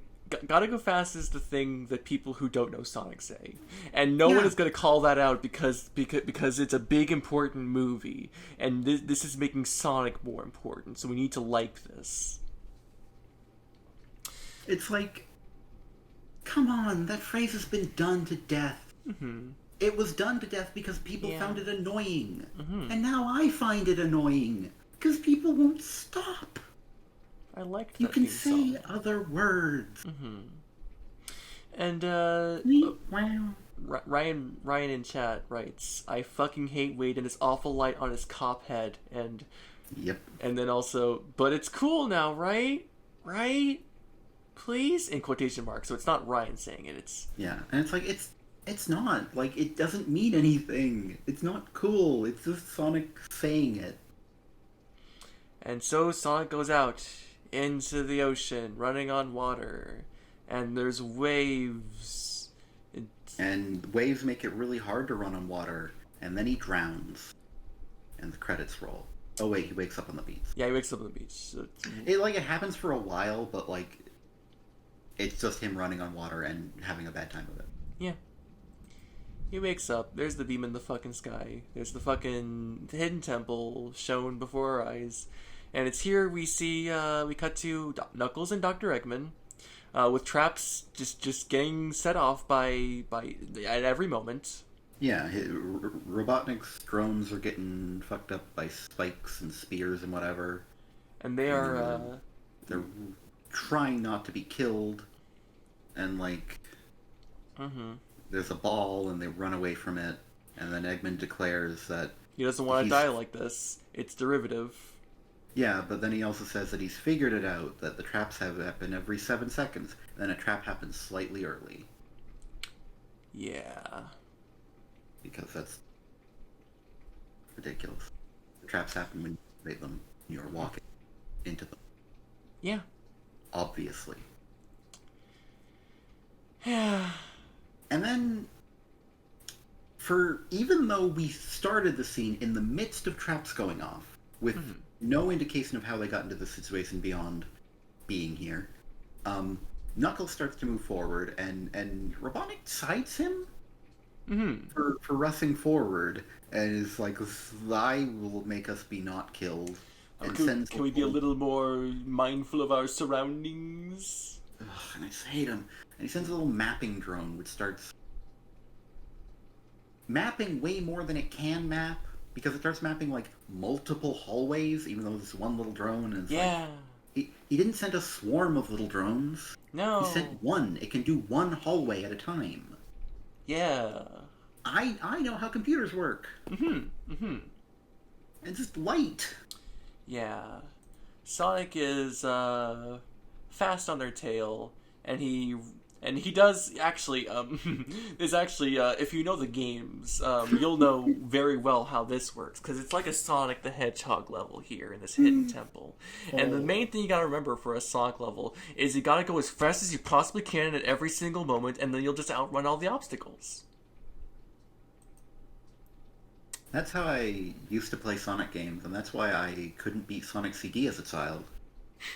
Because I ran into spikes and died, and then I ran into spikes and died, because I thought I needed to go fast. But actually, big mistake. You should learn the level and go slow, and after you're good at it, then you can choose to go fast. Yeah. And eventually Sonic drops in on Eggman and Knuckles at the Master Emerald altar. Right before Jim Carrey is about to kill Knuckles, yeah, or attempt to. I think he's gonna tase him. Yeah. With his fingers, with his gloves that do things for some reason. And yeah, there's many comedic noises, and then Sonic falls through the ceiling, and then it's time for the big fight. Yeah, after Sonic makes It's like, you guys are here too? Took the long way, huh? And Knuckles says, "Is everything a joke to you?" Because he's not amused. He doesn't do jokes. He's Knuckles. Yeah. Yeah. He'll do jokes later for no reason. Why must Sonic constantly interfere with his destiny? Destiny. Honor. Bingo. And, So, the fight happens, and I remember seeing that there's, like, this shot from a trailer where Knuckles is, like, tucked into a corner, like, real awkwardly. Yeah. And I had assumed, every time I saw that scene from the trailer, that, like, he'd probably rebounded off of Sonic and landed awkwardly in the corner. I'm looking at the shot, and there's, like, a lot of, like, it looks like he crashed into it. It looks like maybe there was, like, like they edited it differently. Like there was going to be... Yeah, because, like, he just, in the movie, just run into that corner? He just runs into that corner. And Sonic runs into his own corner, just so that they can have the big thing. Like, did they have to cut some of the fight for time? Maybe. But Ryan writes in chat, about Knuckles, he does not snicker or chortle. He'd rather display the strength he possesses. Which is a reference to a song from Sonic Adventure called Unknown from ME. Yeah, which he isn't from. Mm-hmm. I don't think he was even born on an island in the heavens. No. Man. I love that part of the song. Yeah. But Knuckles is tucked in a corner. Sonic also goes in a corner. I don't know why they go into corners. And and then they are both charging at each other with the Master Emerald perfectly centered in frame. So that you can get that real good trailer shot. Yeah, with them going in the air. Yeah. And what happens after that? You've got the fight in front of you. Sonic rebounds from a hit, and then is on an owl thing, and then charges at Knuckles and punches him. Just more fighting happens. Yeah, Robotnik makes some commentating nonsense. It's not good. Yeah. And it's anyway, as the fight goes on, Sonic says, "I don't want to fight you, but you're not giving me much choice." Mm-hmm. Anyway, you were saying. It's like he hasn't shown a lot of hesitance in fighting Knuckles. Honestly. Like, I guess it's supposed to follow up on him being like, "Oh, this kid has a tragic backstory." Mm-hmm. And there's this, like, weirdly emphasized sequence where, like, Sonic just starts bouncing Knuckles into the steps. Honestly, I think I zoned out during that part. I think I wasn't even looking at the screen. But, Knuckles is like, "Why don't you stand still and die? With honor." God, honor. And eventually the fight scene has to end. Eventually it has to end. Because, like, during the fight scene, Jim Carrey starts sneaking up to grab the Master Emerald sneakily. Which at the end, Sonic is like, the Robotnik is stealing the Master Emerald, you know. And Knuckles is like, you just want me, you are trying to trick me, obviously. Ryan writes in chat, "Where is Angel Island? Who gives a fuck?" And to build up speed, I assume. Sorry, apparently we're behind on messages. I mean, we don't have to read out every message that happens in chat. Yeah.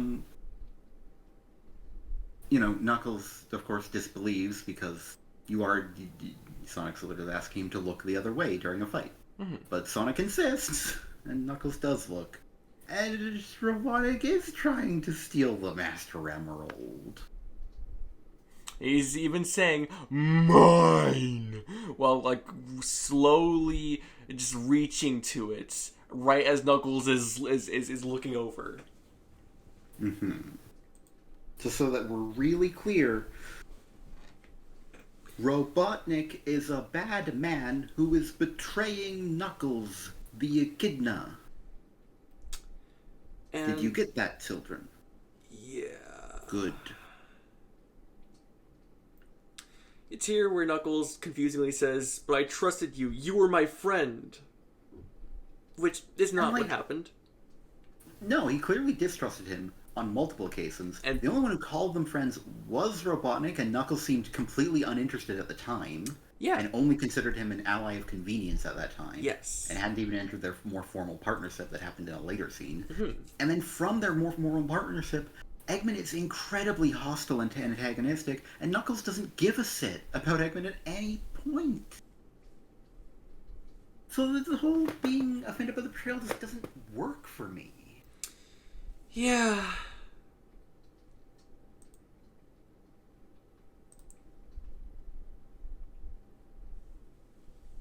Anyway, he absorbs the Master Emerald and teleports away.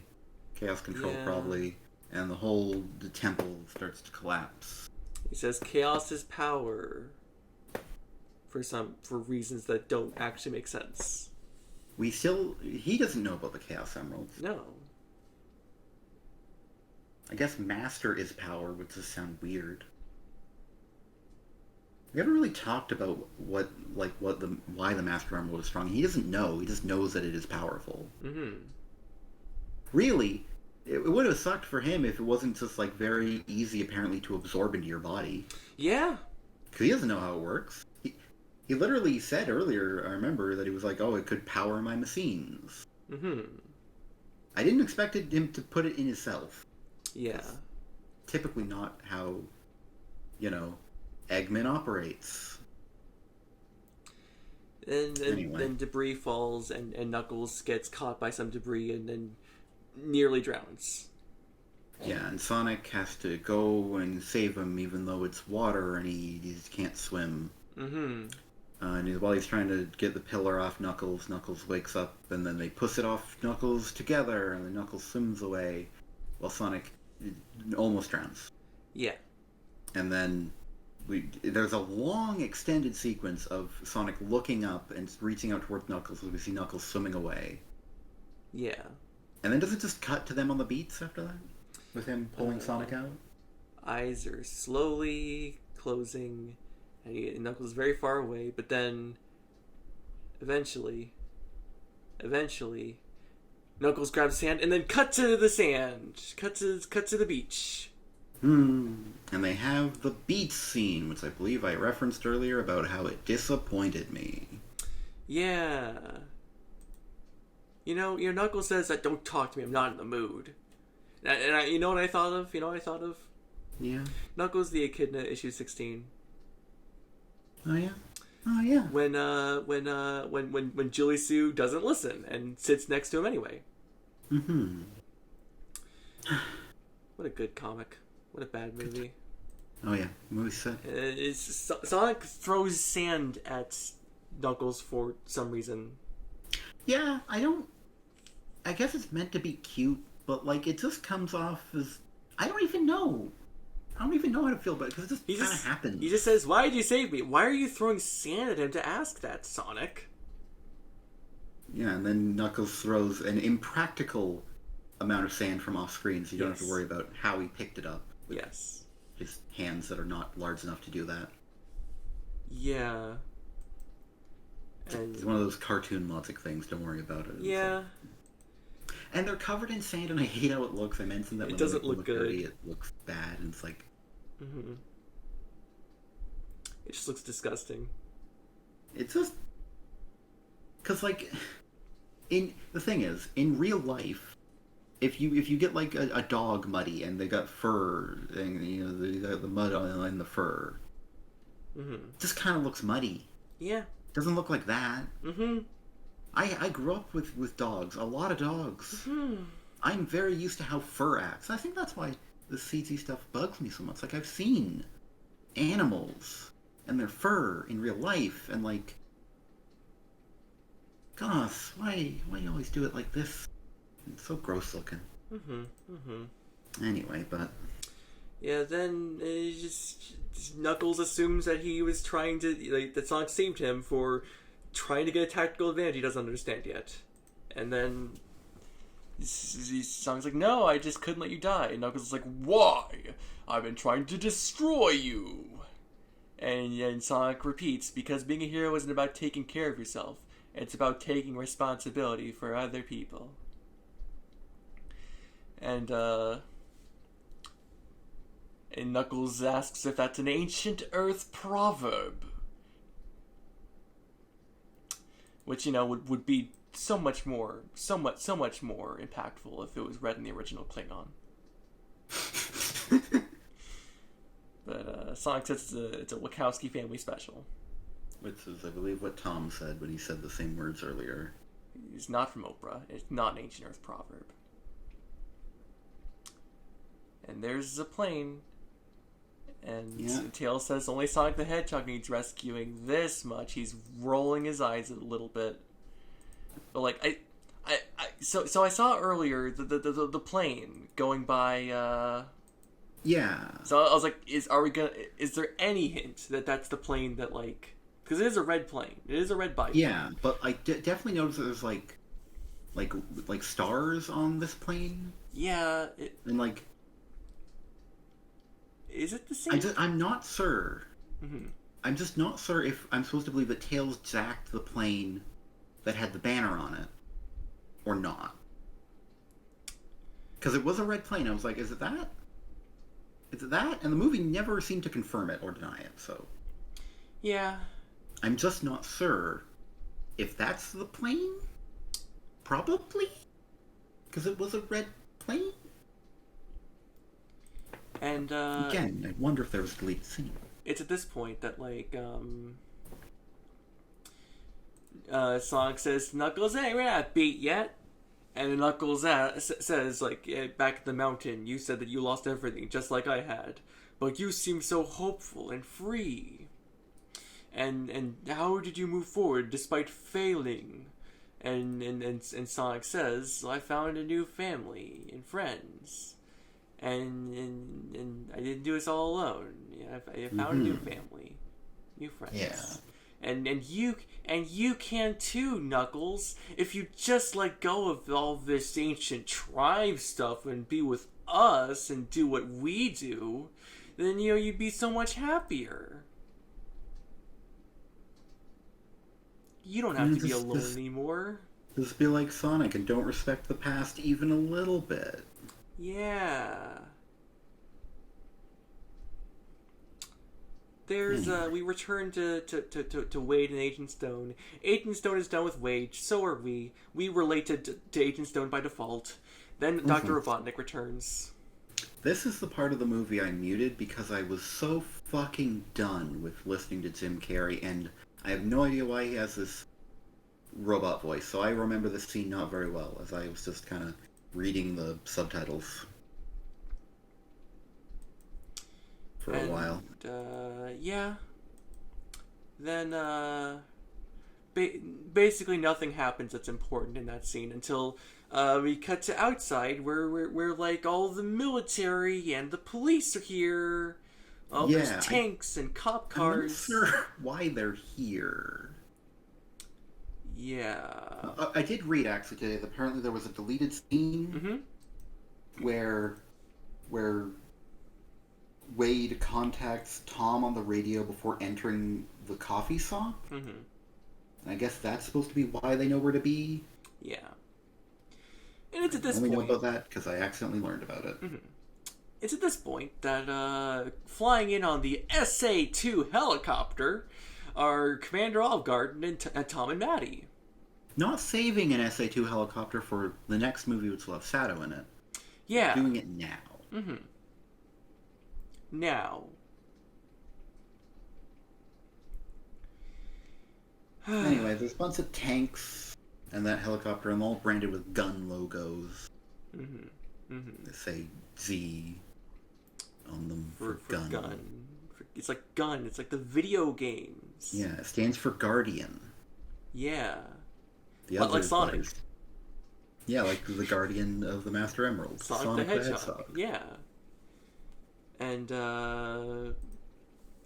Robotnik comes out of the coffee shop, and they call back to Donut Lord, and then Commander Olive Garden says, "You're finished," and then Robotnik is like, "No," and then he takes the various materials Yeah, he around him. deconstructs like all the tanks Yeah. for starters, and then like a random train and maybe a few other things. Yeah, like, yeah. And he brings them all into our tornado. Well, now the SA-2 helicopter is fucked. Yeah, can't even use it for the next Can't movie. even- It's gone. Man, What's Sigma Alpha 2 gonna do? I don't fucking know. Agent Stone says to take him with him, and then he does. Yeah, just kind of picks him up by the ankle and drags him. Yeah. Because he needs someone there to make him feel like he is very big and powerful. Yeah. But I remember there was a dialogue where like Tom is like, he's taking things apart. And then Maddie is like, he's building something. Yeah. And I think that's some of the most initiative Maddie gets. Noticing the villains. Yeah. She gets to notice the true aim of the villain. That he's not just taking things apart, he's building things. Oh man, he's just gonna take things apart and have a bit of a tornado around a bit. No, he's building something. Oh. Tom. He's building. Yeah. That's kind of. Don't be silly, Tom. Now I see it. Yeah. Uncle We're gonna have Tommy. to rub it in. Yeah. But like then we cut to the woodlands where a warp ring opens and then the tornado comes out. I assume that Knuckles had this one? I guess so. I don't know where Knuckles keeps his. Maybe in his gloves? Because Sonic, they made a very big deal about, oh, Sonic has his bag where he keeps his rings. Mm-hmm. Yeah.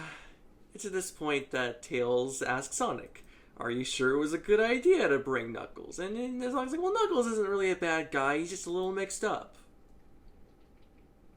And Knuckles says, "I am not mixed up."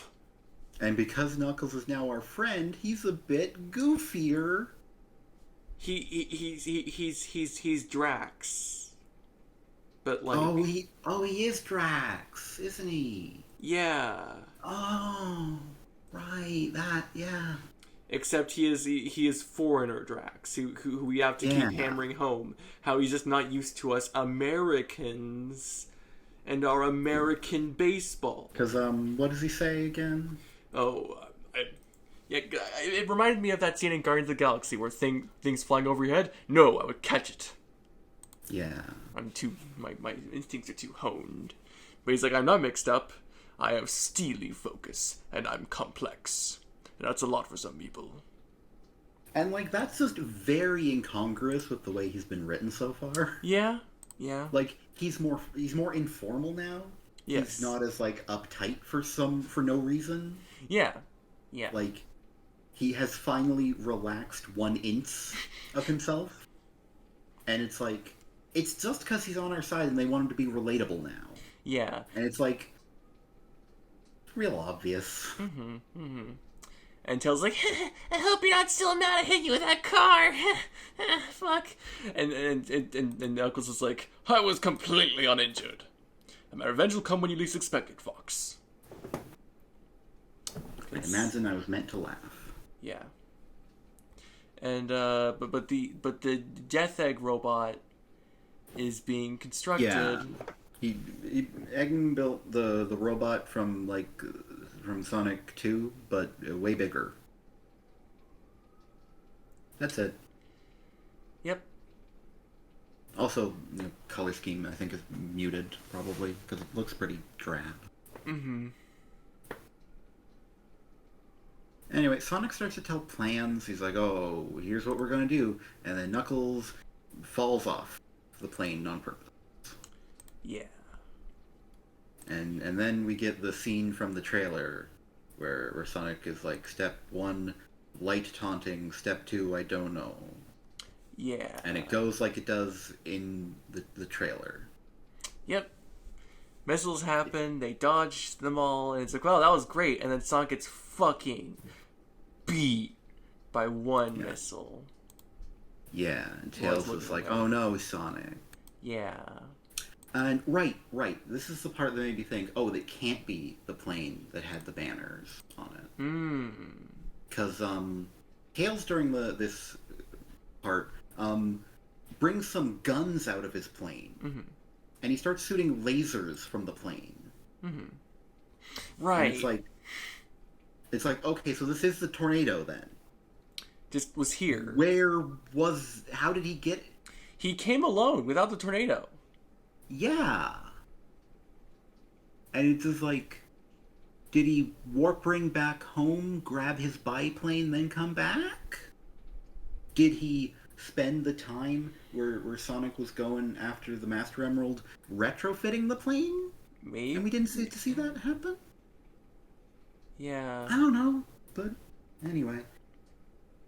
Tails tries to shoot him with bullets, and Knuckles tries to punch him, and Sonic takes a missile that he was hit by. It doesn't explode, instead rides it, and hits Eggman with it.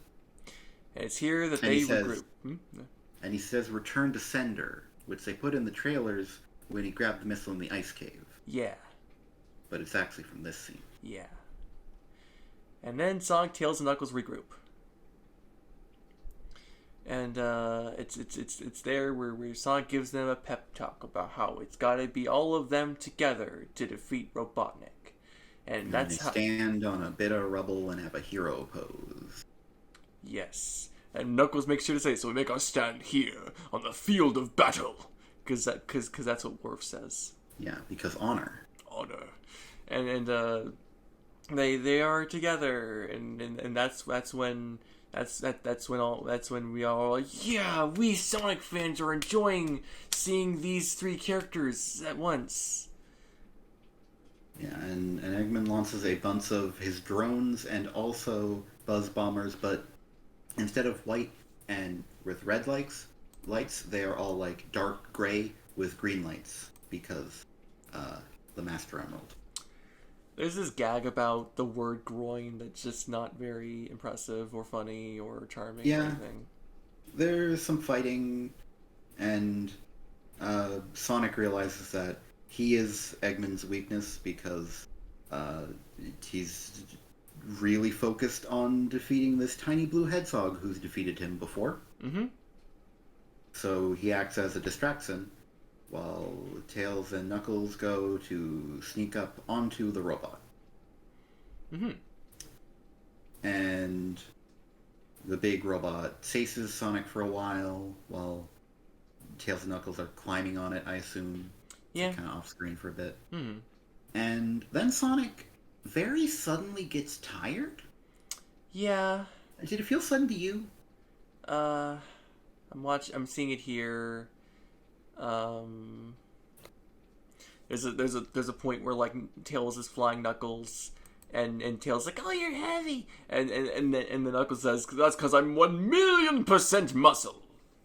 And it's like he was not this silly before. No, he wasn't. He was very serious, and now he's a silly boy. He's like, is everything a joke to you? Well, now everything's a joke to Knuckles. Yeah, now suddenly he's a jokester. Yeah. Now that they want him to be relatable or whatever. Suddenly he's joke central. Joke fucking central. But now Tom and Maddie are commandeering a truck, and we cut back to Eggman and Sonic. Eggman is getting winded, and then he gets winded for a bit. Yeah, a taunt Sonic. He's filled with infinite power inside his body. You'd think that would. I don't know. But Sonic suddenly, it felt to me like just got tired. Yeah, it was pretty sudden. Yeah, and like, because I didn't feel like they'd really had Sonic be fatigued earlier. And like, sure, he's been through a lot. But like, I don't know, Tails doesn't seem to get tired, Knuckles doesn't seem to get tired. Yeah. Like, it's just Sonic is now tired, and it just kind of happens. I don't know. Like, I felt like they really could have rolled into that a bit more. It's like, yeah, he's being the distraction, but like, I don't know. Show me him being fatigued. Show me him, I don't know, doubting himself that he can do this before just suddenly doing. And now he is tired and vulnerable. He gets a bridge blown up. Speaking of distraction, Tails is now the distraction. Yeah, Tails cuts into the cockpit of the robot with his own acetylene torch, I guess. And then, right, because during the dance battle scene, Tails showed that one of his many inventions was a hologram projector. Mm-hmm. So he uses that here, and he's like, "I'm distracting you." Mm-hmm. And then Jim Carrey just, after trying to shoot all of the holograms individually, just does a big explosion which hits Tails and knocks him out. But then Knuckles is there, and then Dr. Jim Carrey says disloyal, and then Knuckles at a callback. Well, don't forget, Knuckles is there, and he very convincingly says, "I am also a hologram." Right.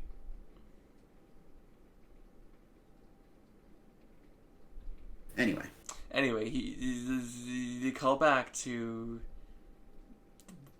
this is how the not very good scene, because Eggman just says disloyal one word, even though he was never following you. He was barely in a tenuous alliance.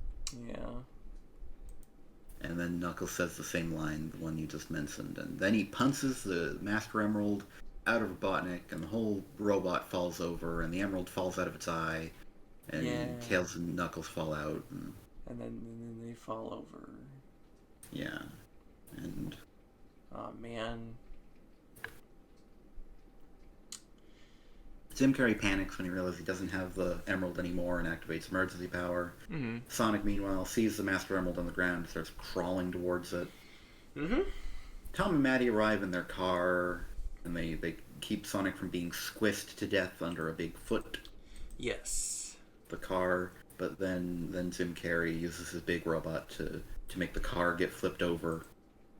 Yes. And they all crawl out of the car, with Sonic looking utterly filthy. Just disgusting. It doesn't look very good. And I could not tell until they specifically had Sonic hold the emerald up to the light so the light was reflecting on the top. But it got cracked when it fell, I guess. I guess so. It's already just the most raggedy, fucking shit-ass fucking Master Emerald I've ever fucking seen. It's just made of shit inside it. They put so many refractions, those artificial refractions that just don't look very good inside of it, that it's like it constantly looks like it's filled with hairline fractures anyway. Yeah. So I could barely tell it was cracked. I really was really expecting it to like break in a more big way rather than just kind of it turns gray and falls apart, and then the tiny itty bitty symbols fall out. Yeah. It's at this point that Sonic's like, you have to get away from me. I'm the one he wants. And Matt's like, no. And Tom is like, no. And they're like family. And Sonic's like, family. They're like, family sticks together. And they say it in a way that made it feel like it was supposed to be a callback, but I know they didn't say family sticks together earlier. He says, I would have remembered that. I love you guys. And I feel like if they were really going to try and emphasize this whole thing, he could have said, Mom, Dad, I love you, or something like that. That would have been a good time. Mm-hmm. Just when he thinks he's gonna die. Yeah. And that would have... because the thing that's happening here... could have been included. Yeah, like... Yeah, but like, the thing that's happening here is the Chaos Emeralds are being enriched by Sonic's heart. Yeah. And presumably also the hearts of Tom and Maddie, because that's generally how it works, Yeah. And because the little itty bitty emeralds rise up and they spin in a very fast circle and they go into Sonic right before they all get stomped. Mm-hmm. And it's like, oh no, they've been stomped. But then it's like, oh, it's a big golden glow.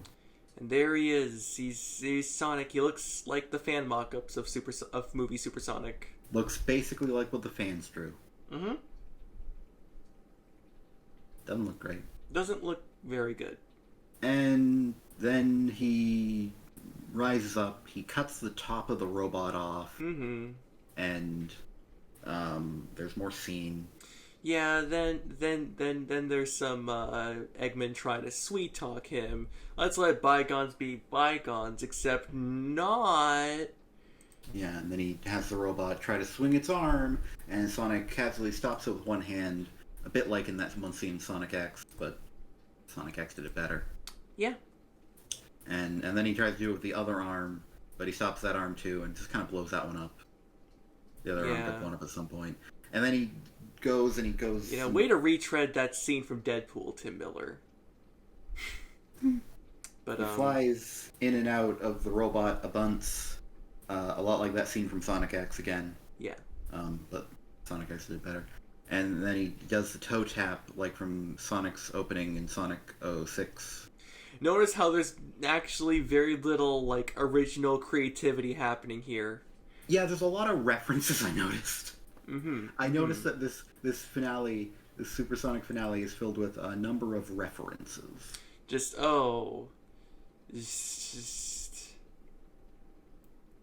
Here we are. Here's the big climactic battle, and it's just all we have are just very superficial references.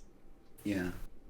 The Death Egg robot from Sonic the Hedgehog 2 falls over after Supersonic does the Sonic 06 foot poke after doing the way that he beat up the one big egg robot during the first time he became Supersonic Sonic X. And doesn't look very good because Tim Curry starts to fall more, but then in the next scene he hasn't fallen as much. It was just very distracting when I noticed it. Honestly, it just looked But he Supersonic, after the battle is done, he descends, and then here come Tom and Maddie here to be with Sonic again, but Knuckles stops them. Wait. And he's like, you cannot touch him. He's not the Sonic you once knew. Hedgehog holds the power of the Emerald. I'm sorry, he is no longer the Sonic you once knew. And so Tom's like, what? And then Sonic's eyes are closed. But then he raises his hand into the sky, and storm clouds swirl above, and the thunder and lightning rises, and it's a chili dog. He creates a chili dog out of nothing. He sniffs it and he tastes it, and he just made that chili dog. Yeah, from nothingness. Yeah. He just created matter. Yeah. And then that's scientifically impossible. Yeah. And then he's like, oh, you gotta try this. And then he makes the chili dog land right on Knuckles' face, because this movie is really restoring dignity to Knuckles' character. And then Knuckles is like, it is the Sonic you once knew.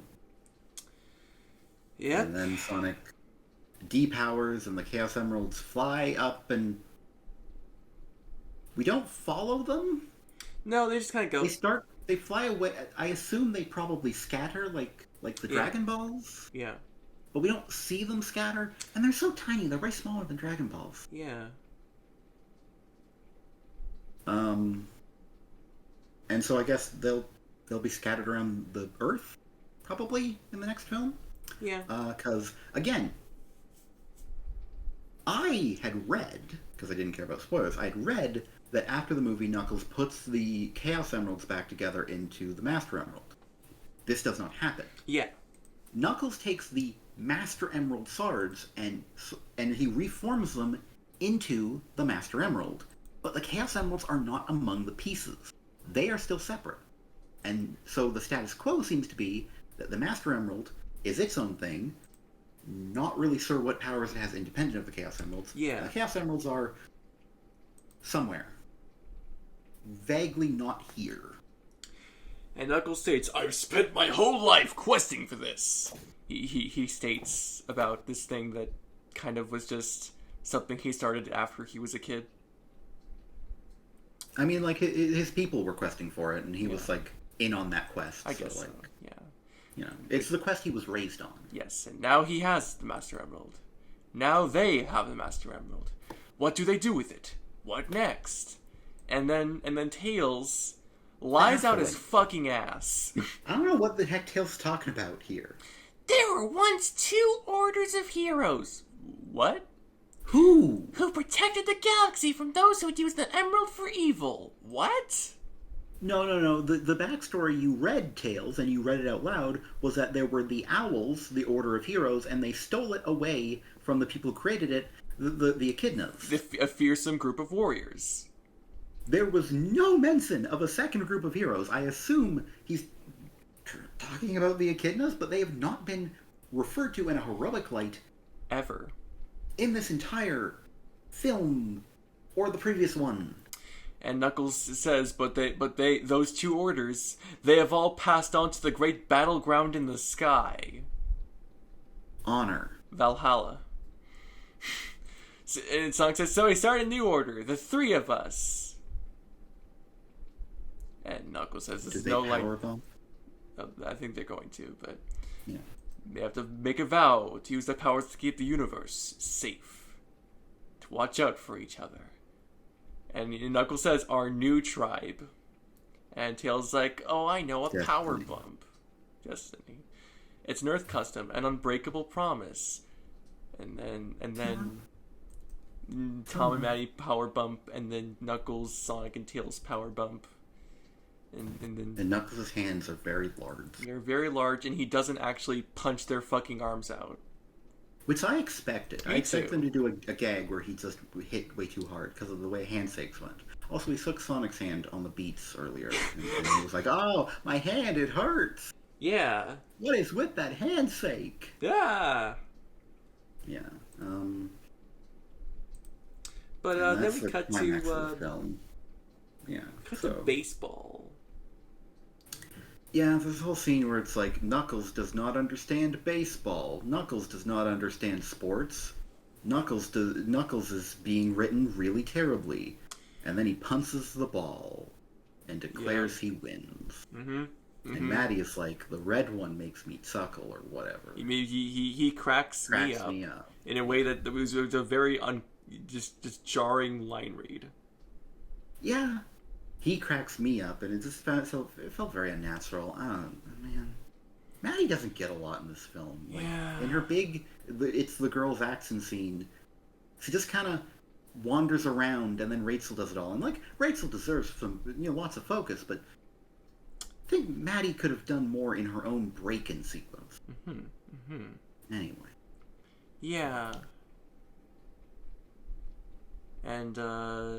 And then, like, after Knuckles has won, base of ball.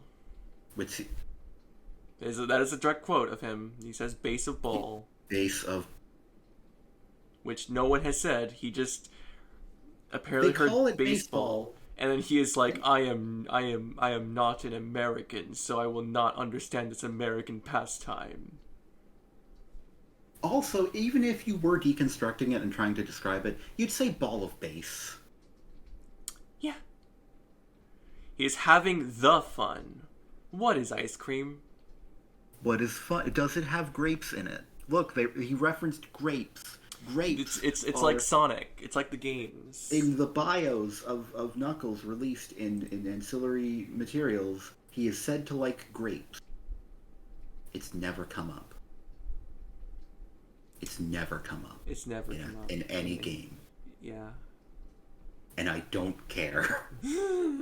People make such a big deal out of grapes, and it's like... I don't care. I want his writing to be better. I don't care if he mentions grapes. I want him to fucking talk, not like a goddamn tribal Draxwar stereotype. That's it. Fucking... And that's when Sonic calls Tom Dad. Doesn't call Maddie Mom. She doesn't get to be in on this. No. She's just here to move the plot along occasionally. And is that where the credits happen? Well, then Sonic almost forgets the Master Emerald, which they have in the crisper. It's in a fucking cooler. A fucking cooler. With the beer. Not beer, they're kids. With the beer. With the fucking wine. Whiskey. And it's then that for the joke. A Sonic-inspired credit sequence happens, you see? With sprites that kind of look like they're from the Genesis games. It's just like the video games that we all know and love. And as we all know, in the video games, Sonic would progress forward in a two-dimensional plane, only to discover Dr. Robotnik.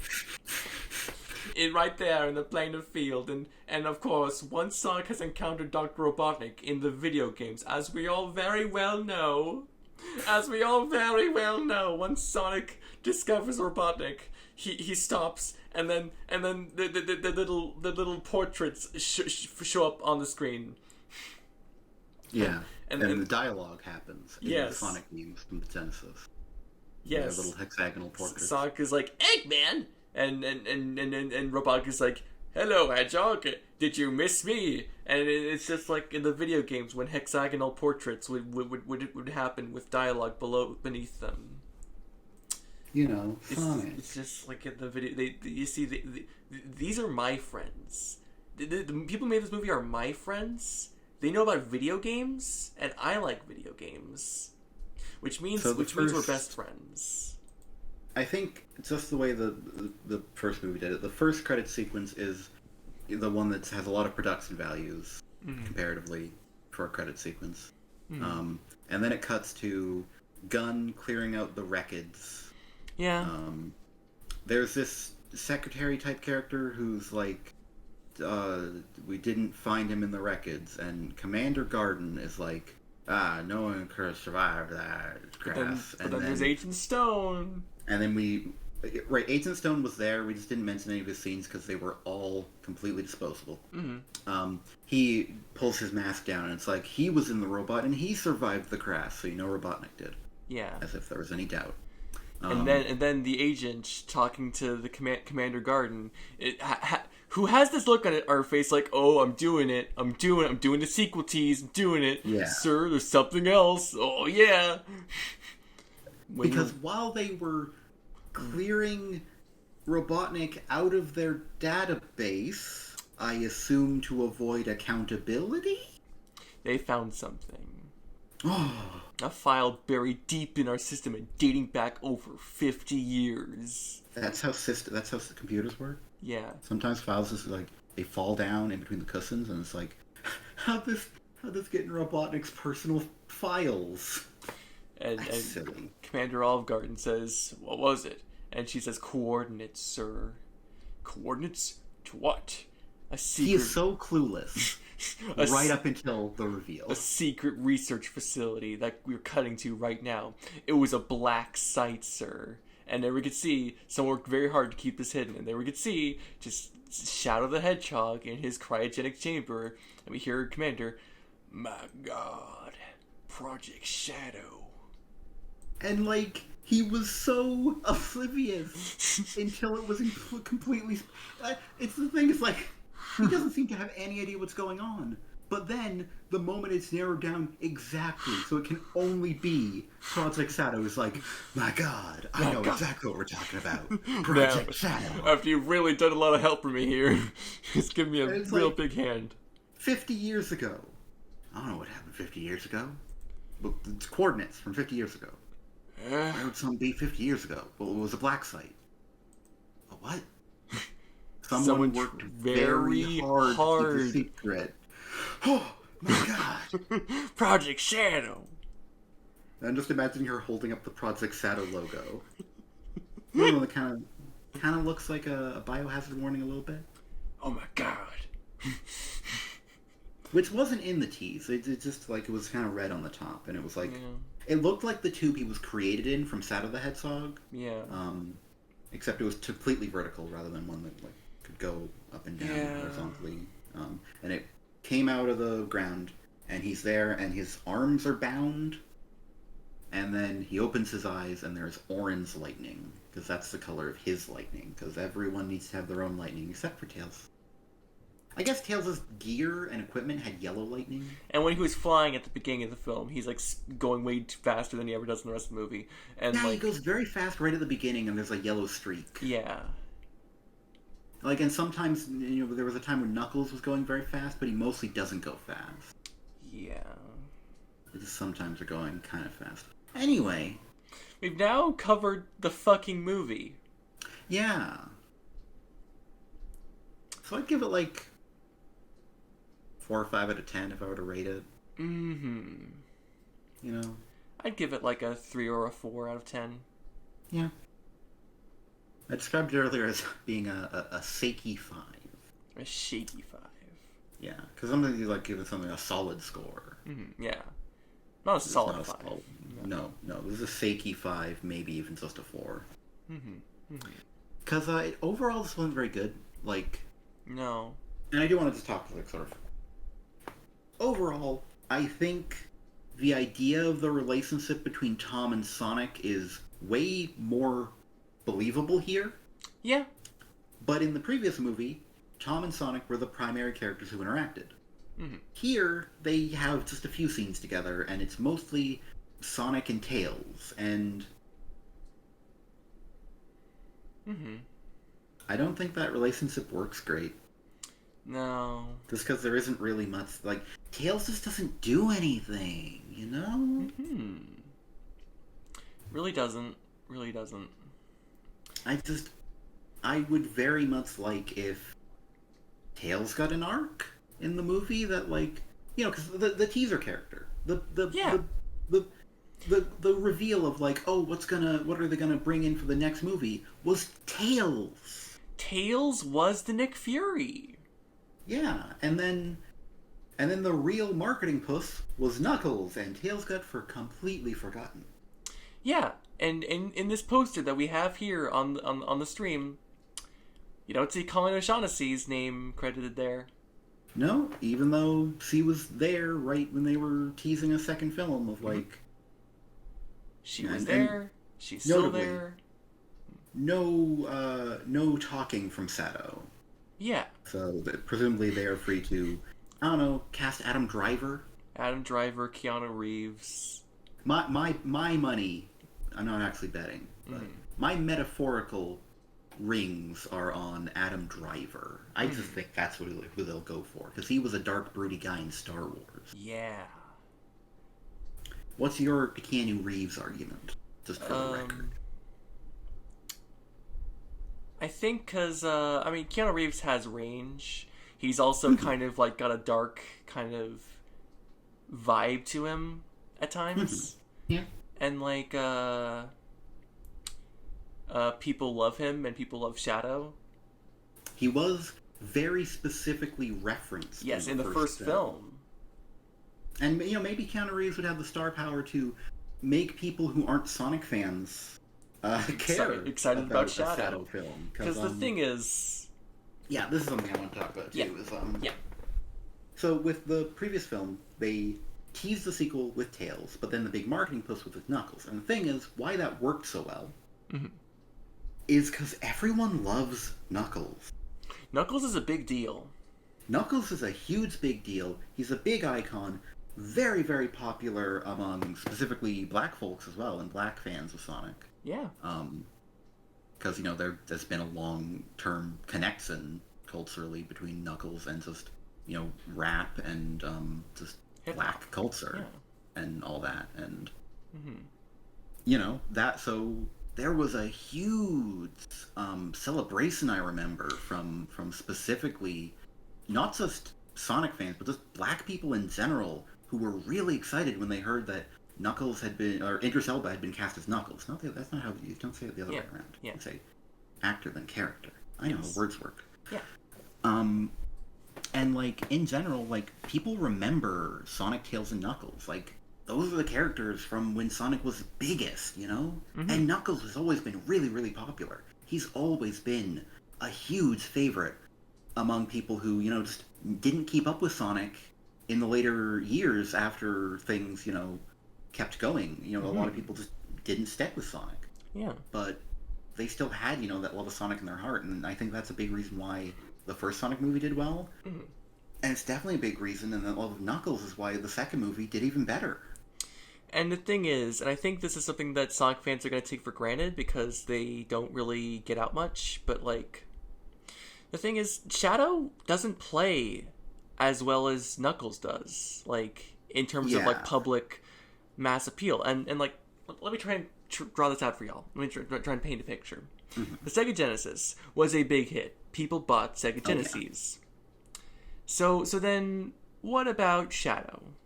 Shadow debuted on the Sega Dreamcast, a failure that led to Sega not making any more consoles. But don't worry, Sonic Adventure 2 is being brought to a wider audience on the GameCube. Notable for not selling as much as the Wii. People like the GameCube, but it just was not. It did not sell. It was not commercially successful. It's unfortunate. That's so many good games. And then eventually, Sonic Adventure 2 makes it to PlayStation 3 and Xbox 360, which are very successful consoles. Years after people who grew up on Sonic's original games have moved on from new things, and they've started raising kids So I think of when it comes to characters who debuted after the Genesis era of Sonic, Sato is also the one anyone is liable to know outside of Sonic fandom. Yeah. People aren't going to know who Blaze is, random people. They're not going to know Silver.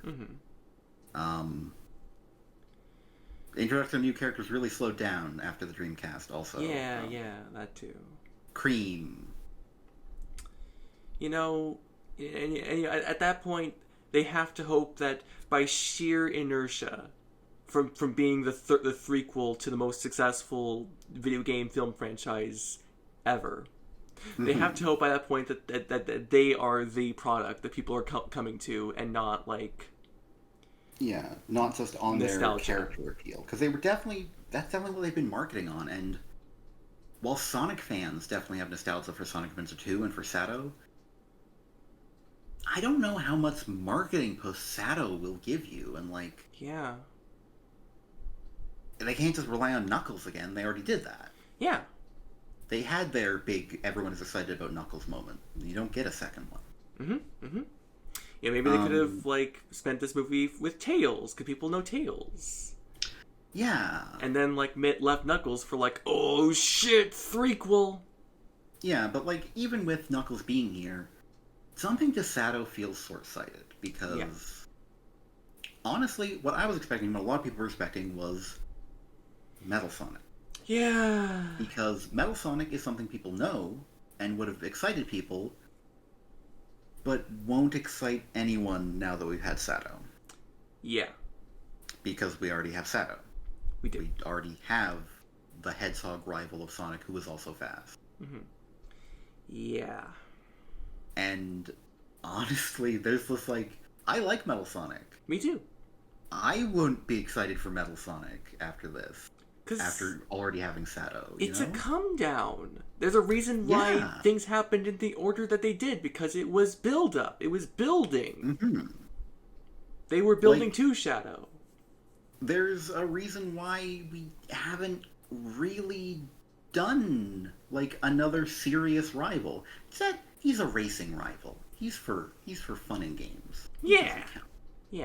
But Sato is Sonic's final rival, basically. He hasn't had another one since. You know? And Metal Sonic hasn't left, but if Sato already existed and then they tried to introduce Metal Sonic, I think Metal Sonic would have flopped. Yeah. Because it's just Sato fills a lot of the same space as Metal Sonic, but is a lot more unique from Sonic. On a very obvious level. And so it definitely feels like they've kind of jumped to their last marketable character by just doing Sato. See, the thing is, when it became clear, we're doing Knuckles at the same time as our Tails Sonic 2 movie, I was like, they don't expect to make many of these. And now we have Shadow. The end of the fucking road. Yeah, and we don't have Amy yet. No. I say yet as if we're getting Amy, but I just... The possibility gets dimmer. I don't even have an expectation that we'll get Amy, at this point. It's just maybe we will. Maybe I'll be surprised. But right now... Oh man, maybe Amy's gonna debut in Sonic 3 as well, and it's gonna be a big Shed Amy moment. Shed Amy. Yeah. Oh, don't make me laugh. We need something to fucking laugh about after this movie. Yeah, this movie was very good. I was No, please. Okay, so it's been a month since this movie came out in theaters. Well over a month, I think. Yeah. But because it's coming in April 8th, and you know, and lots of people... Been a month and a half now.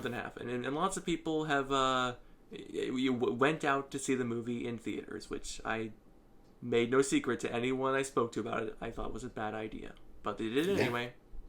And it's done now. They've all done it. And you can't go back and stop and make that not have happened. But, you know, they went out, they watched it, and I was told this was not only a better movie than the first film, it was great. I was told this wasn't just, like, good enough. It was great.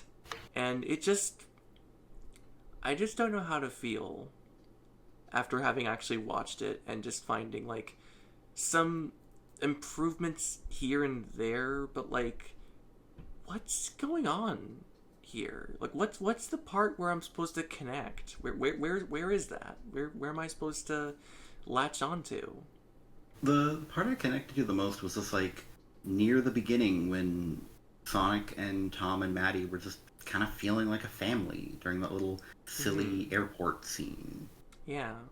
And honestly could have done with more of that. Like, yeah. Just more heart. Because... And I remember when we were anticipating this film, I remember we were like, oh, well, you know, now Tom and Maddie are away.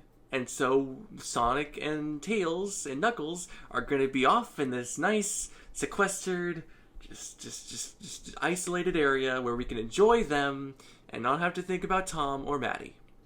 And yet, unfortunately, what's happened is... They made they made at least Tom better. Yeah, but, like, you know, just... Maddie didn't get to do much. The potential they had just was... It was just, it was the part of the movie that, like, had the most promise, and then it just gets kind of left. Yeah. And then the parts that we were actually looking forward to, like Sonic and Tails, Knuckles. Gosh, Knuckles in this movie. I mean, they have Sega working on it now. They're gonna just make it as much like... I was tentatively almost looking forward to Knuckles, and honestly, I was led to believe, like, oh yeah, Knuckles gonna be great. And then I saw this movie. Sucked in this movie. We just at some point during the film, there were a lot of technical difficulties while we were watching it. But, like, at some point we were paused, and we just had to tell each other, we just had to admit to both of ourselves, Knuckles fucking sucks in this movie. Yeah. And it hurt to just, like, have it just said out loud, just to, like, make it inescapable that this is something we are both experiencing. But, like, it was true. Knuckles just wasn't good in this movie. In this movie that has swallowed its original Tails tease whole, and is now just the Knuckles movie. And the Knuckles isn't good in it at all. Not even a bit. It's like, yeah. And that's disappointing. Because we like Knuckles a lot, and this is the biggest, like, moment Knuckles has had since maybe Sonic Adventure. Maybe just the first Sonic Adventure. And honestly, we played that pretty recently, and it wasn't a great moment for Knuckles. It really was very underwhelming to return to. He just kind of goes out, he sees some things, and then comes back to where he started and is like, well, guess I'll never get any answers. Oh, and then well. The whole game's plot wraps up with Super Sonic, and no one else gets to have any development. Yeah, and then there's some fun times with Knuckles in Sonic Adventure 2, just like there's fun bits for Knuckles in Sonic Heroes, and it's nice to see Knuckles in Sonic 2006, and Sonic Forces. He was leading the resistance. He had good parts there finally. Yeah, he got back to having good moments, but still, it wasn't really about. I mean, it wasn't about Knuckles. It wasn't supposed to be about Knuckles. There wasn't a Knuckles story in that game. But just you get like. it's been so long since Knuckles has had any focus, and this was it. They can't have another Knuckles movie. There's gonna be like a series apparently. I don't even know if that's even about Knuckles, because like there was a tweet that said it was a Knuckles series, but then I saw a clip where like the CEO of Paramount said it was a Sonic series, and like they never, as far as I can tell, cleared up that confusion. And a lot of people are still saying it's a Knuckles series, and I don't know if that's accurate. I don't even know if Idris Elba is going to be Knuckles in the series. They didn't get him for that little pointless sword. Yeah. And it's not like I liked Knuckles. It's not like I liked how he did very well with the script and the direction. But like, it's worse when it's a white guy trying to do an impression of what he did. Yeah, gosh, I am so uncomfortable. Not surprised. Not even disappointed, because of course it was going to happen, but uncomfortable with a white voice actor doing an impression of Idris Elba's Knuckles voice as a professional thing. Yeah. Don't like it. Don't like it. Don't like it. Don't. Yeah. But now we're here. We're at the second wildly successful Sonic film, and I don't feel good. A lot of people have made a lot of fuss about, like, okay, this is the Sonic movie. This is a victory for all of us Sonic fans. I don't feel like I've won. No, like, what do we have to show for it? Oh, what's our victory? A bunch of Hollywood cynicism, fucking marketing, references that are already dated. Uptown Funk, don't give it to you. Fucking Uptown Funk. It was a song the TV shows played back in 2015 to let you know that they were in on it. It's 2022 now, Pat, Josh, Jeff. It feels like they are parodying trying to be relevant, but I know they aren't. Yeah. God. I think we've gone over... Yeah? That is needless. Mm-hmm. That first movie made so much money, and it made money because it was a Sonic movie. Mm-hmm. That's all anyone wanted. All anyone wanted was a Sonic movie. All anyone wanted here was a Knuckles and Sonic and Tails movie time. Yeah. And... No one wanted cheap references, Olive Garden, or any of that. They just want Sonic. And for all its like cheap references that are just tertiary elements of Sonic that aren't actually having to do with the very just fabric of what makes Sonic Sonic, for all of that, it's just doesn't have a lot to do with Sonic. This doesn't feel any more like Sonic than it did before, to me. No. There's still not even a nod to the environment. Mm-hmm. Yeah. Nothing about animals being harmed or any of that. There's no standing up to fascism. No, there's just standing up to vaguely bad fucking Jim Carrey. And, like, it is important that we all oppose Jim Carrey, but, like... Not like this. Not in like... a way that gives him a paycheck. Yeah, I don't think anyone... I follow a lot of people, and a lot of people like this movie, so I follow a lot of people who like this movie. Mm-hmm. And like, a lot of people have just been, like, just embracing this film and embracing Jim Carrey's Robotnik. And it just hurts my heart to see that, y'all. It just makes me feel like y'all don't really care when someone like him uses his platform to call people like me an epidemic. Yeah. It really hurts when people just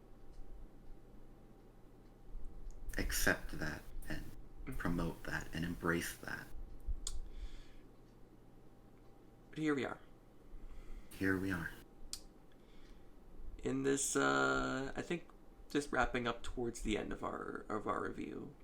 Yeah. Which, talked about it all. At this point, we've gone on for twice the length of the film. Yeah. It always takes longer to properly analyze a thing, and we skipped over a bunch even. Yeah. Yeah, it just...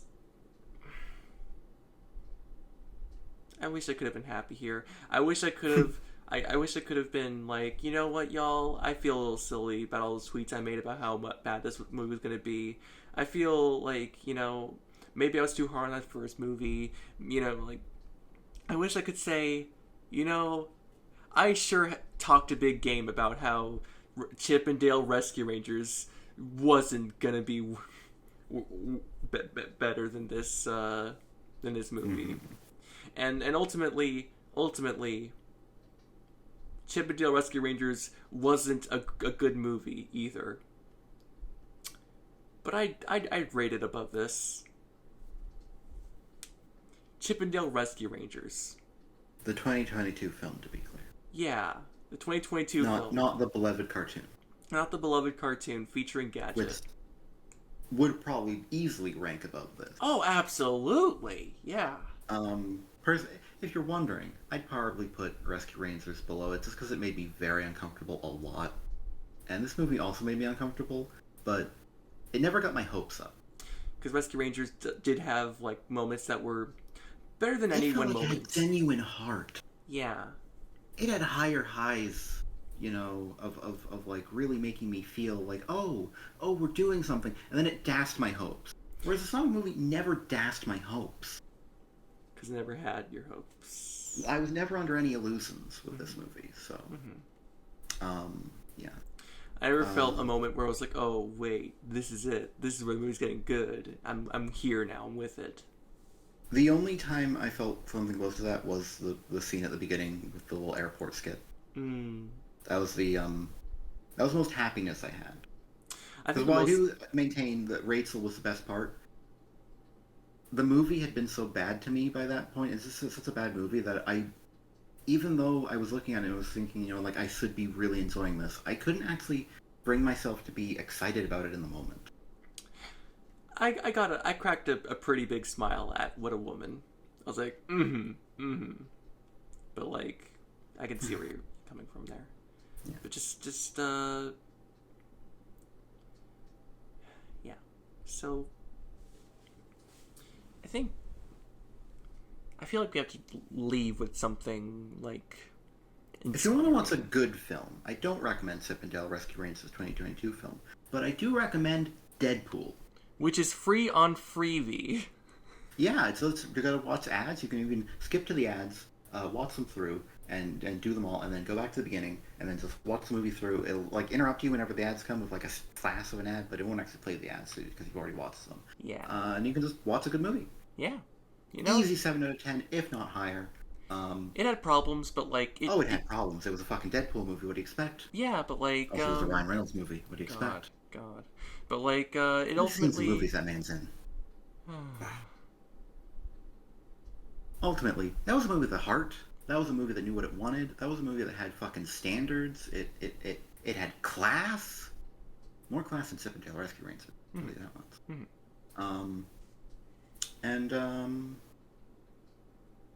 Yeah. Had a better ending. Yeah. That I could feel better about. And a better post-credit sequence. Oh, yeah. They teased Cable. Cable? He travels through time. Yeah.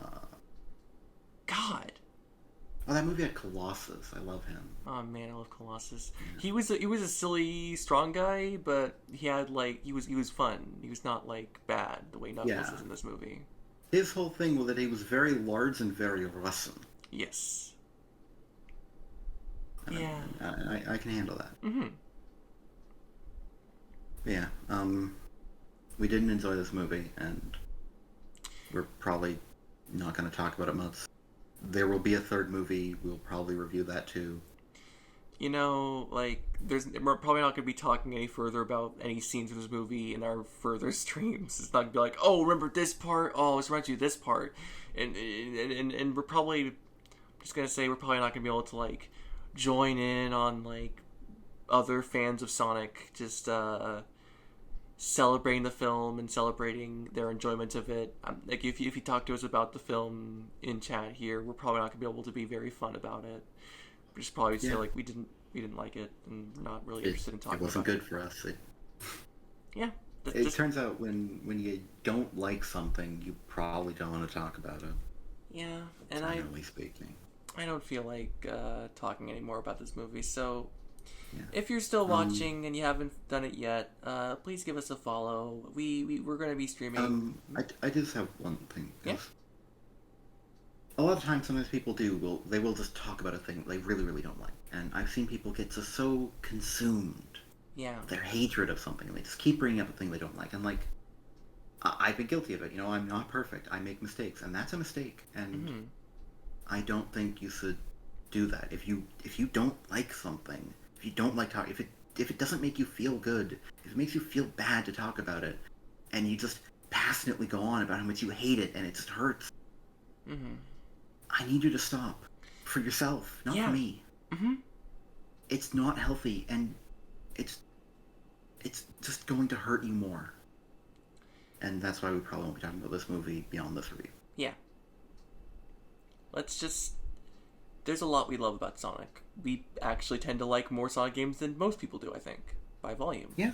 And we're going to be taking advantage of that. We're going to be going through a lot of Sonic games. Some that people kind of write off. Some that people just consider to be one of the bad ones in whatever the Dark Age is these days. And yeah, like we've been playing through Sonic 06, and we're going to keep doing that probably this week. Play through the Saga story. Yeah. And that'll be good. And after that, I am planning on this week ordering a copy of Sonic and the Secret Rings, as well as Sonic Unleashed on the PlayStation 3, and we'll be going through those in order. Yeah. And, in that order, and then Black Knight, of course. And maybe after we'll that... see how much time we have. Yeah. Look at that.